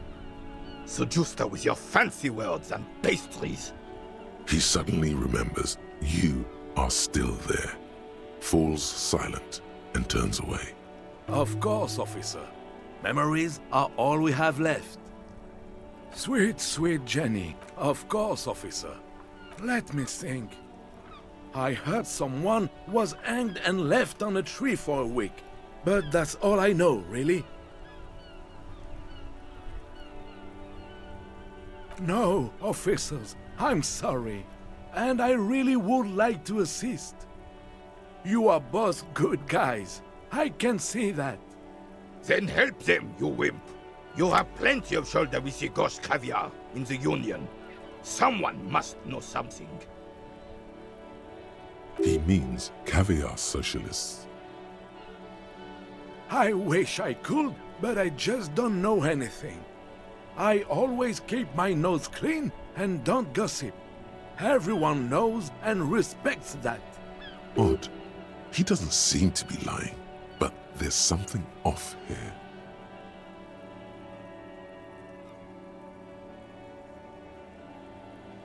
I'm not even anyone. Of course he's holding back. His mouth is so full of Union prick he can't even speak properly.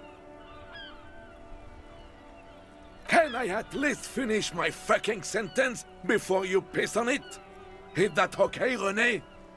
I'm not anyone important in the Union. I just know Evrard. Everyone in Martinez knows the Clare brothers.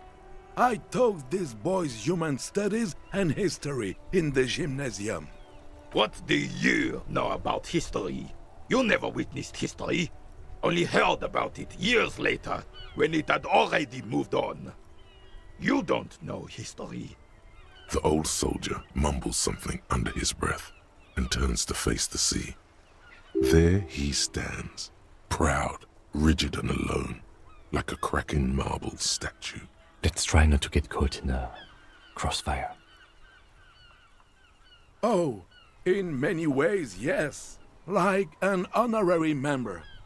I attend meetings and parties, help with little things. Evrard, Edgar, and the older debarders all know me. Oh, yes. Not in the technical sense. I don't have a vote or a membership card, but Evrard keeps me on the payroll, just for the little things. So that's what it was before. Him hiding something. He tries to make it look like he's a big deal in the Union, and now the illusion is disintegrating before your and Renee's eyes. He doesn't know anything, because no one tells him anything. He's an outsider. Of course he's not a member. He's not a member of anything. I knew that. He's a Weservein. Turns the way the wind blows and tries to look important. I hate the socialist rabble, but even siding with them is better than living your entire life on the fence. Never committing to anything. Pick a damn side already. Writing work mostly. Occasionally, he needs something written, and I happen to have a way with words, people say. Oh, nothing official, I assure you. Just essays for the newspapers. About Martinez and how things are and how they could be. Evrard and I have these long talks where... Well, he tells his little pen man exactly what to say. It's commie propaganda, plain and simple. You should be ashamed of yourself. I don't even consider myself a regular socialist. Politics is not really something I involve myself in, officer.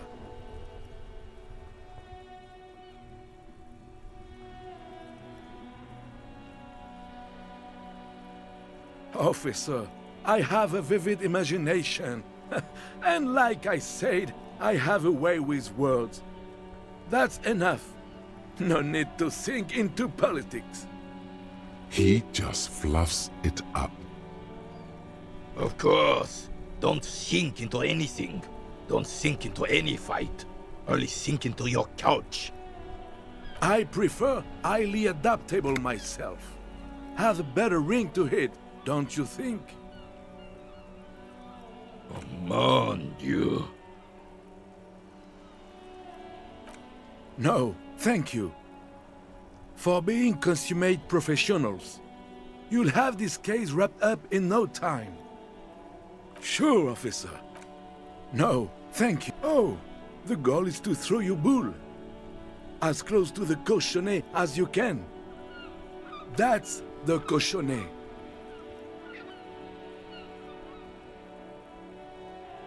Well, first, you draw a circle about a half a meter in diameter.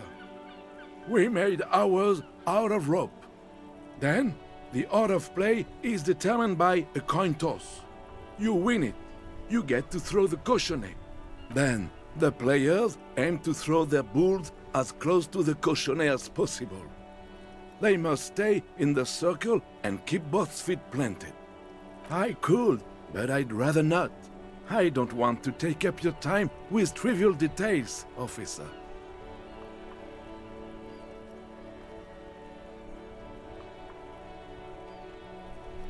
You'll put that knowledge to good use in 50 years. I'm sure of that, officer. I don't like where this is going, officer. Don't you think we should do something else now? Hurry up then.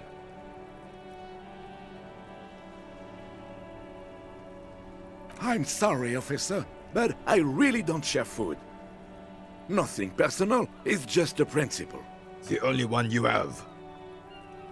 Suddenly you realize how hungry you are. The last time you ate must have been, God knows when, aeons ago.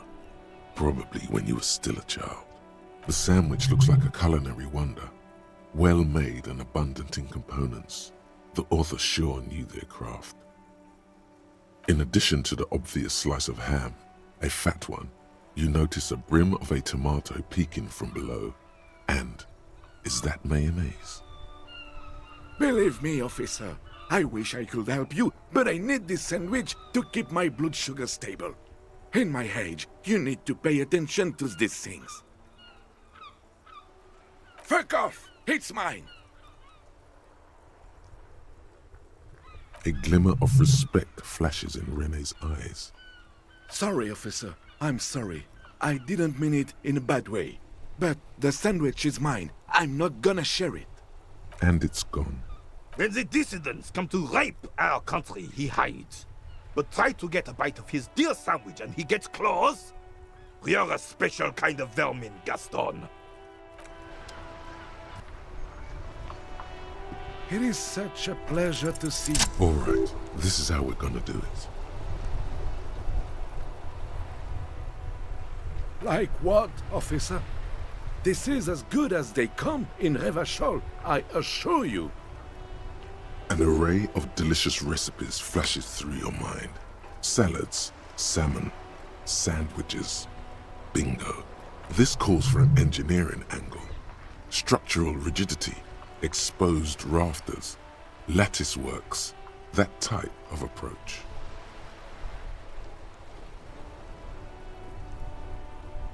That would certainly have been an improvement. Ce serait délicieux! Can you make that sandwich, officer?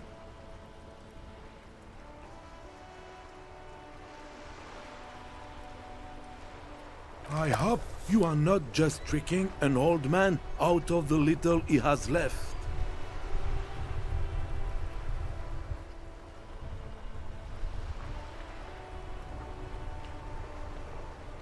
Or god of sandwiches, maybe? But in the meanwhile, what can I do for you here and now, officer?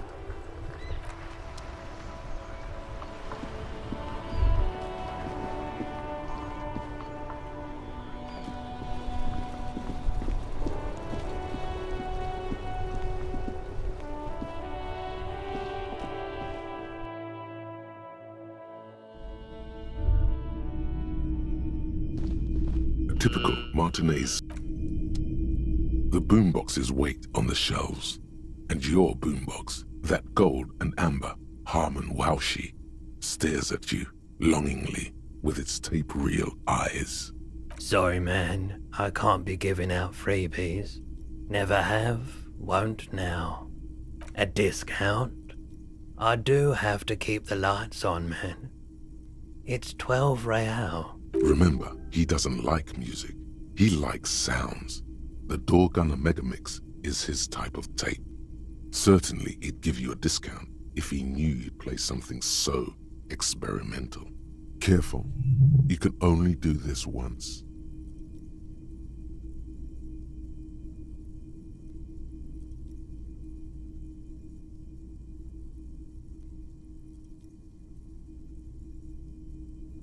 Actually, yes. Let's.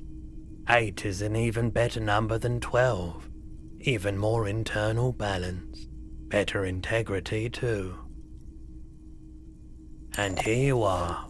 Quality sound reproduction on the go. It'll play anything, wherever. Turn any tape into a conversation of sounds and shapes.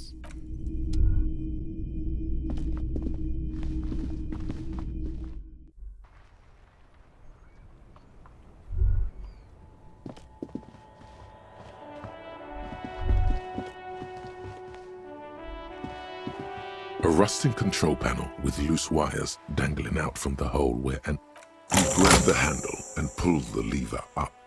As soon as the metal connects against the contact pins, you hear a loud clunk. Then, the water lock starts moving.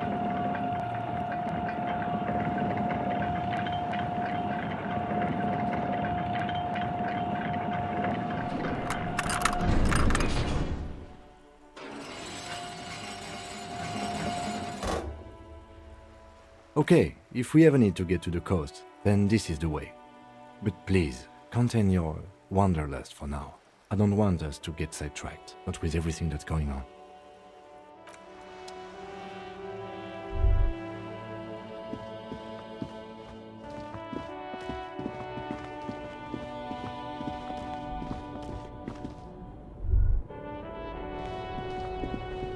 There are clothes inside. Cheap second-hand clothes, smelling of strangers' body odors. Don't be shy. These are premium class clothes. Good quality fabrics, Best retro design? Save the economy with your style, officer.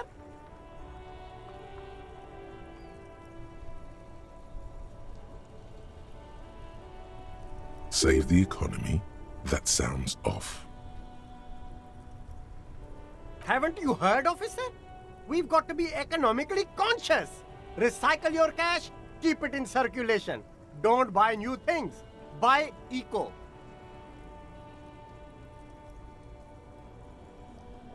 Look around, officer. You see all these premium goods just sitting there, not getting bought? We've got to keep the flow of goods moving. Is this really the economy we want to leave to our children?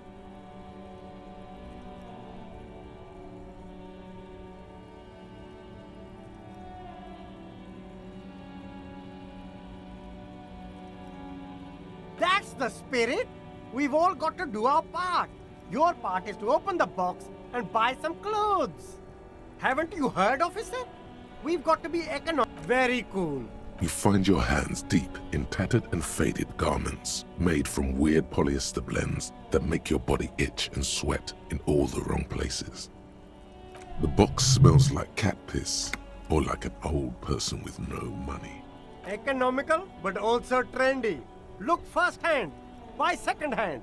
Keep the economy moving. Something cold grazes your hand. Synthetic and sleek. A windbreaker. Surf, it says, but also wind, summer, 100% waterproof, and sport. All in different typefaces. This jacket is the apex of human evolution. The moment at which man became weatherproof. Good choice, officer. Mega sporty. And it's only $4.50 for you, sir. Gotta prepare for springtime, right?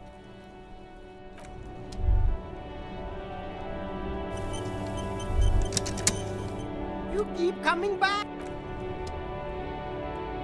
You see two lowly, defeated speakers, thralls, slaves basically, perched atop them like conquerors surveying the land.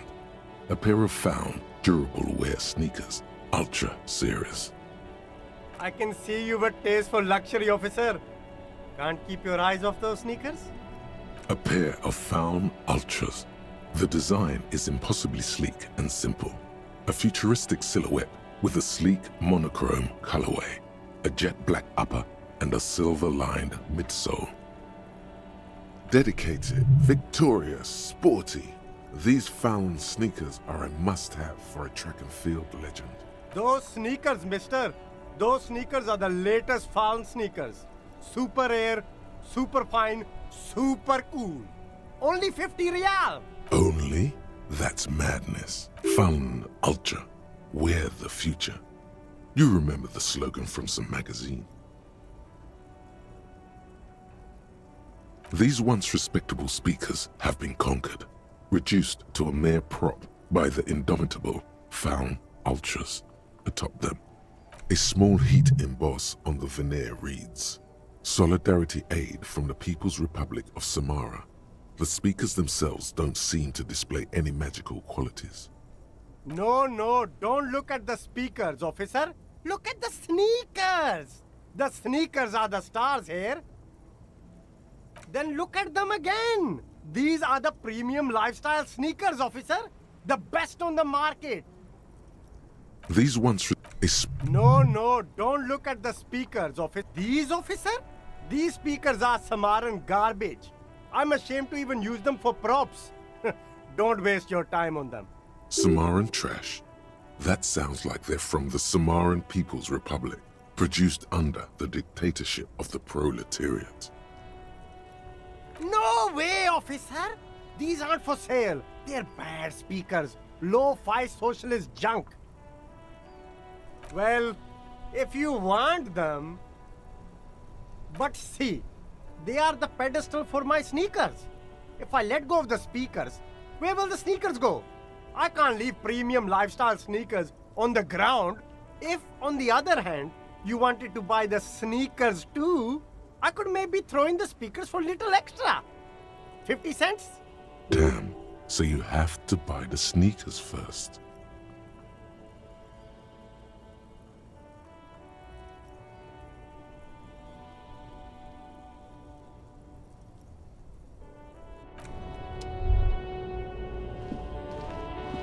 There's a pile of cheap sunglasses in a small box, a variety of shapes and colors.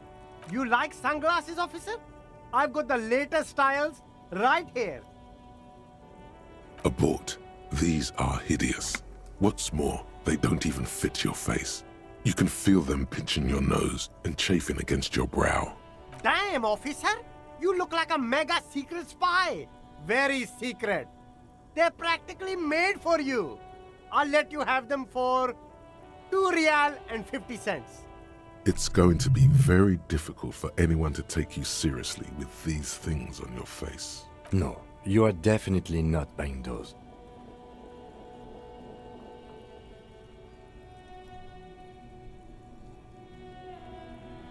No, I can't. We can't walk around with you looking like this. Okay, fine. Go ahead. If you want to look like a walking midlife crisis, then who am I to interfere?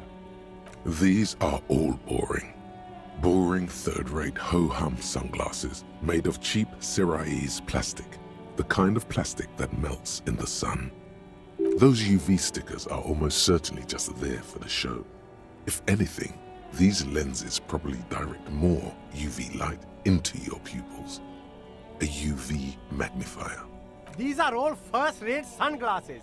Premium design, superb material, very cool, UV resistant. These will definitely keep your eyes safe and cool while doing your dangerous police work.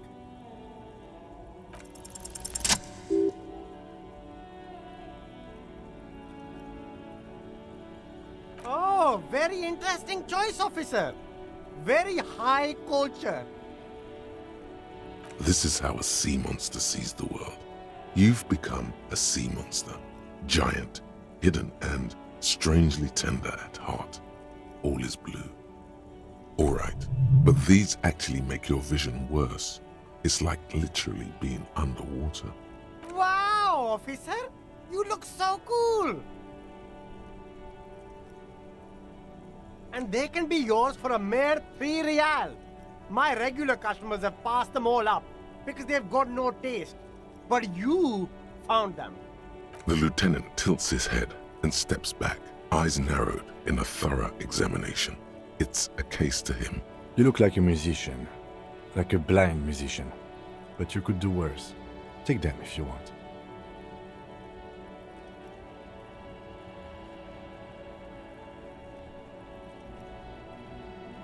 A man who knows his style. Much respect.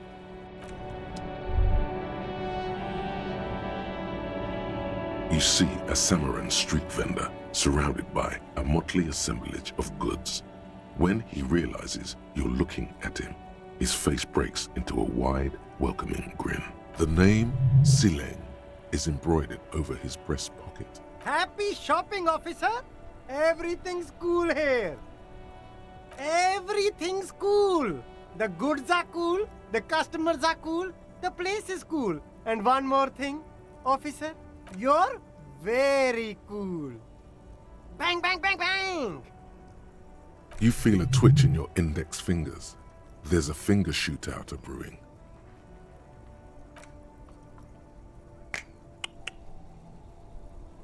Don't shoot, officer! Have we got an arrest here or just a shakedown? Of course, I'll come quietly. But perhaps I could convince you to arrest some of my wares, officer.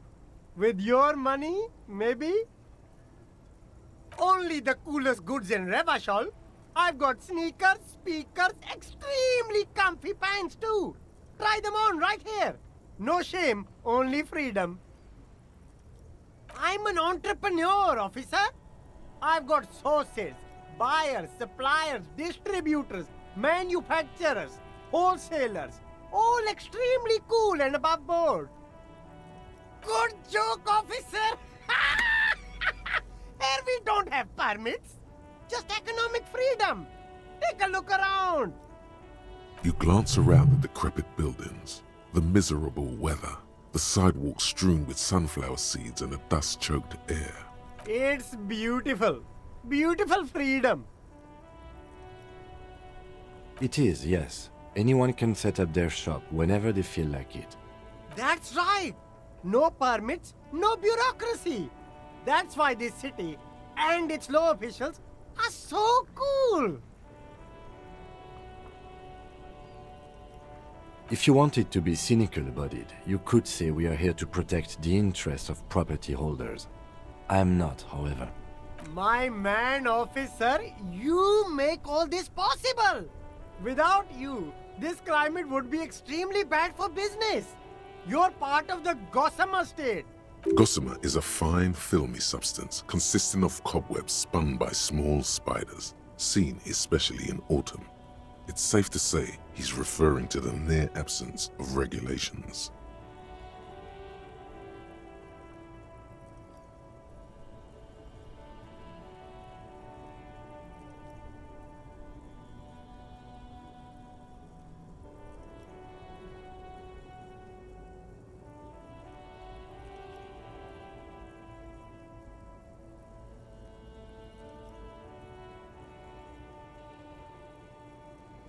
Yeah, cool ruins. I get to sell quality goods like these by cutting out the middlemen. You don't have to rebuild your house, live in a crater, or in a tree. Where can you do that? Only here.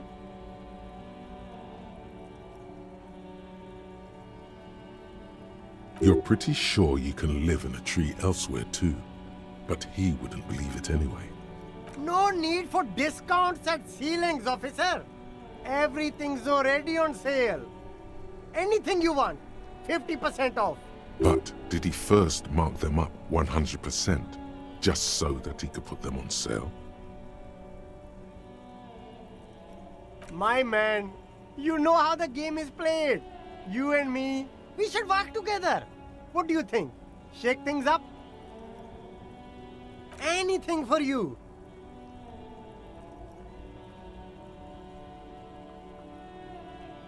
You mean these delicious pre-packaged shelf-stable meal kits? Really easy to cook, no hassle, really cheap too. Buy some, try them out. No hassle. There's a little of a hassle here, it appears. A moral hassle.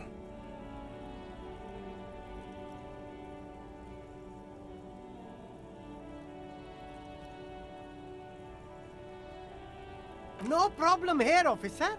I get all this from one of my suppliers, an extremely reputable guy. Wait. Humanex. Humanitarian aid.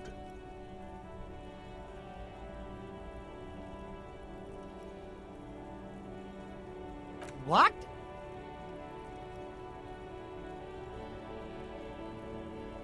A convincing performance. Bravo. Look, officer, I'm just a retailer. You'd have to talk to my supplier if you got questions about the supply chain. That's how the game works. Interesting. Me? It's a boring story, officer. Who cares about the past? I'm all business now. All Revachol. This man probably comes from Seaguy, sometimes known as the Apricot Suzerainty, an archipelago in the Samaran Isola. Very sharp, officer. I'm Serais, from the Seaguy province of the Serais Empire. The Apricot Suzerainty, you know? Apricot Suzerainty calls to mind an era when the Seaguy archipelago was colonized by Revachol. It's a bit of a slur, in other words.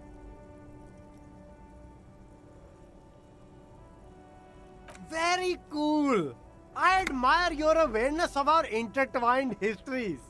It's super nice of you to apologize for colonialism, but the Apricot Suzerainty is a shithole. That's why I left.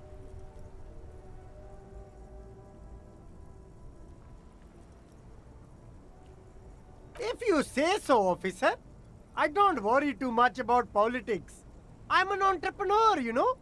Whatever's good for business is good for me.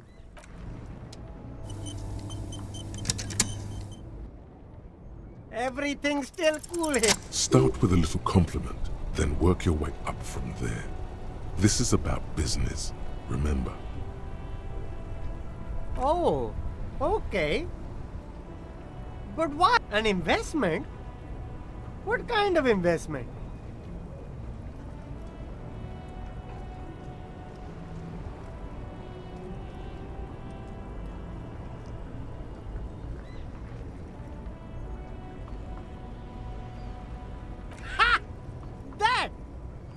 You drive a hard bargain, officer. I respect that. Okay, what's it going to cost me? Be reasonable. Officer, do I look like a drug lord? I don't have that kind of money. Be reasonable here. Sounds like a fair deal all around. Corruption. It's just like bus or seagull. A kid watching out of a window describing things going by. He doesn't like it too much, but what do you do?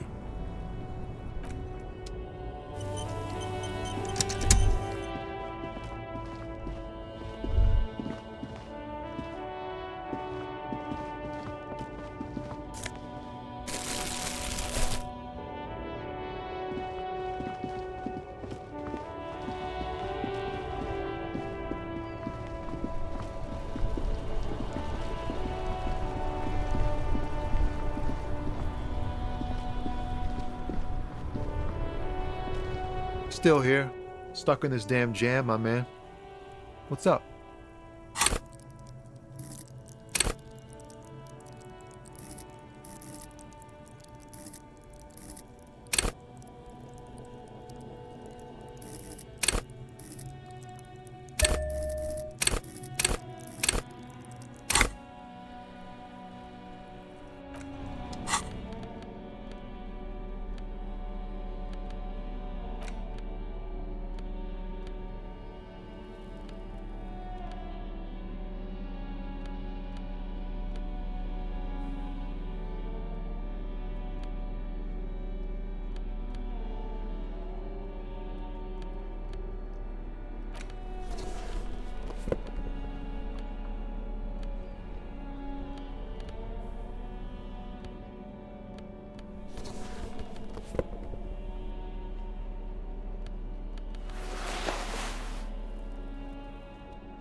Stuck in the rain in a traffic jam. In his eyes, an unfamiliar longing.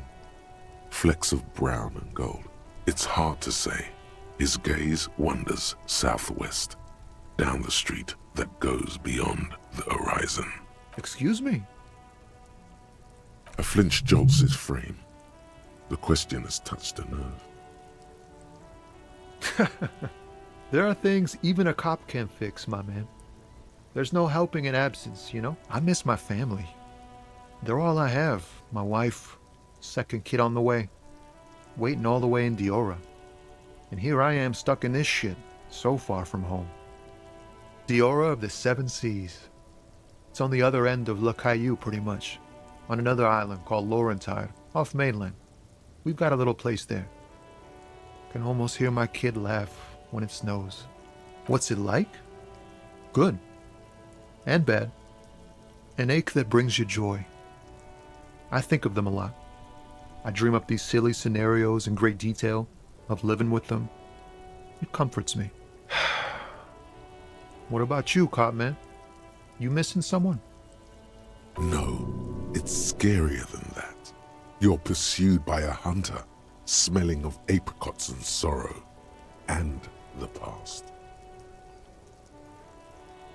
You lost your gun. Oh man, that's bad news. Especially here in Marnaise.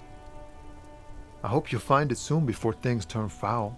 But, thanks for this. It's nice to talk to someone.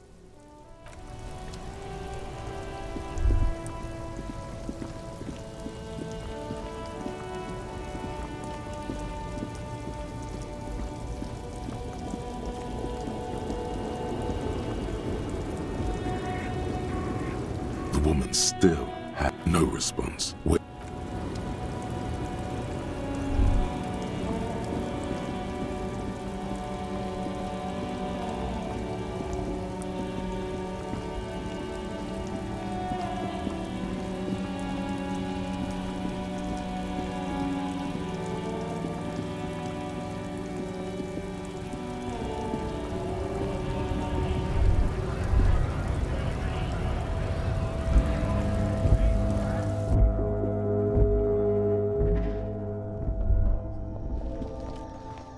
The tear machine stands in the corner.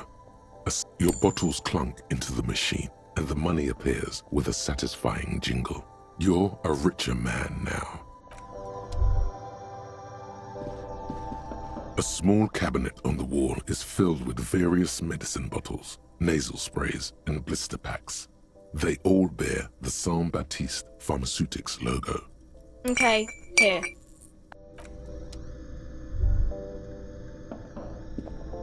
You see several packaged raincoats fill a low shelf beneath a display of croissants and juice bottles. The raincoats are transparent, except for the big Fritta slogan on the back. The packages are small, discreet, sloppily stacked, making them easier to take unnoticed. No need to worry about knocking over a display. What is what? It's a raincoat. If you want to buy one, then it's only 4 real. Her attention is drawn to the raincoats. Stealing one undetected will now be more difficult.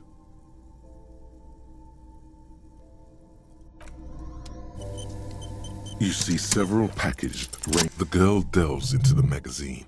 Hair covering her face, vision obscured. She cannot see your hand move. Down onto one knee, pretending to do up a shoelace. Take a loose package from the bottom, slip it in the old sleeve.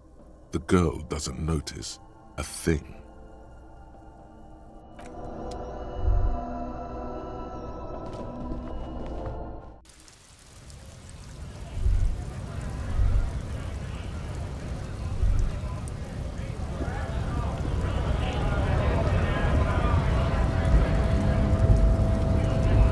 Scab? You're hazy on the notion of a scab. Smells like politics, though. Maybe it's got something to do with the flask he reaches for from time to time. A kind of a worm, content with mere survival. They come, they want to do our job for shittier pay, screwing over both themselves and us.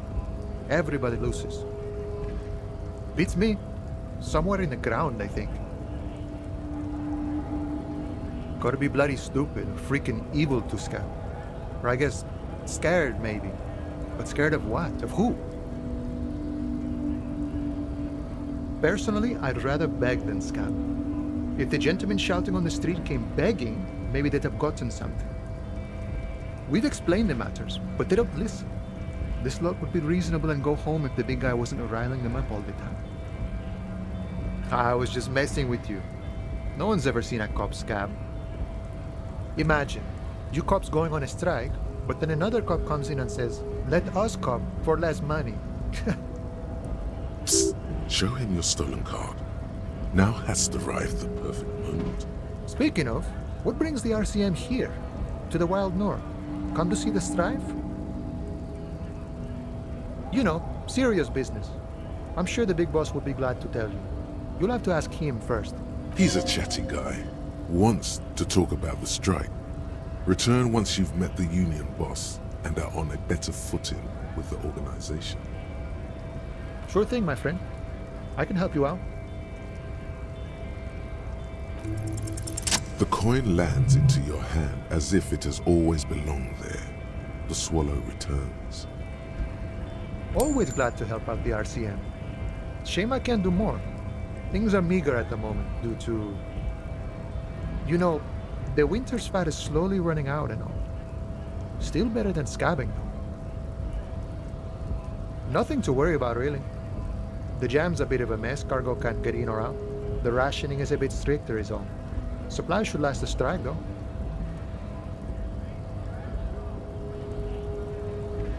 I'm always glad to help out when possible. Not like these slithering scabs. The man looks at the colorful piece of plastic, then at you, then back at the card, then at you again. But that's not you, officer. Good thing, too. I've known Johannes for a few years now. Be sinister if he turned into a completely different person overnight. How did you get his shift card anyway? Now you're in a mess. The time hath not arrived. Sorry.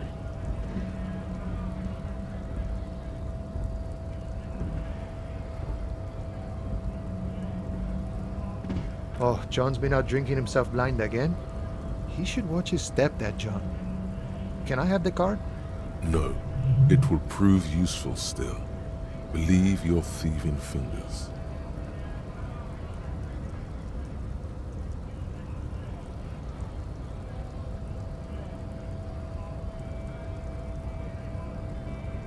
Oh, is my friend in some sort of trouble? Who knew? Hola, Wandering Man.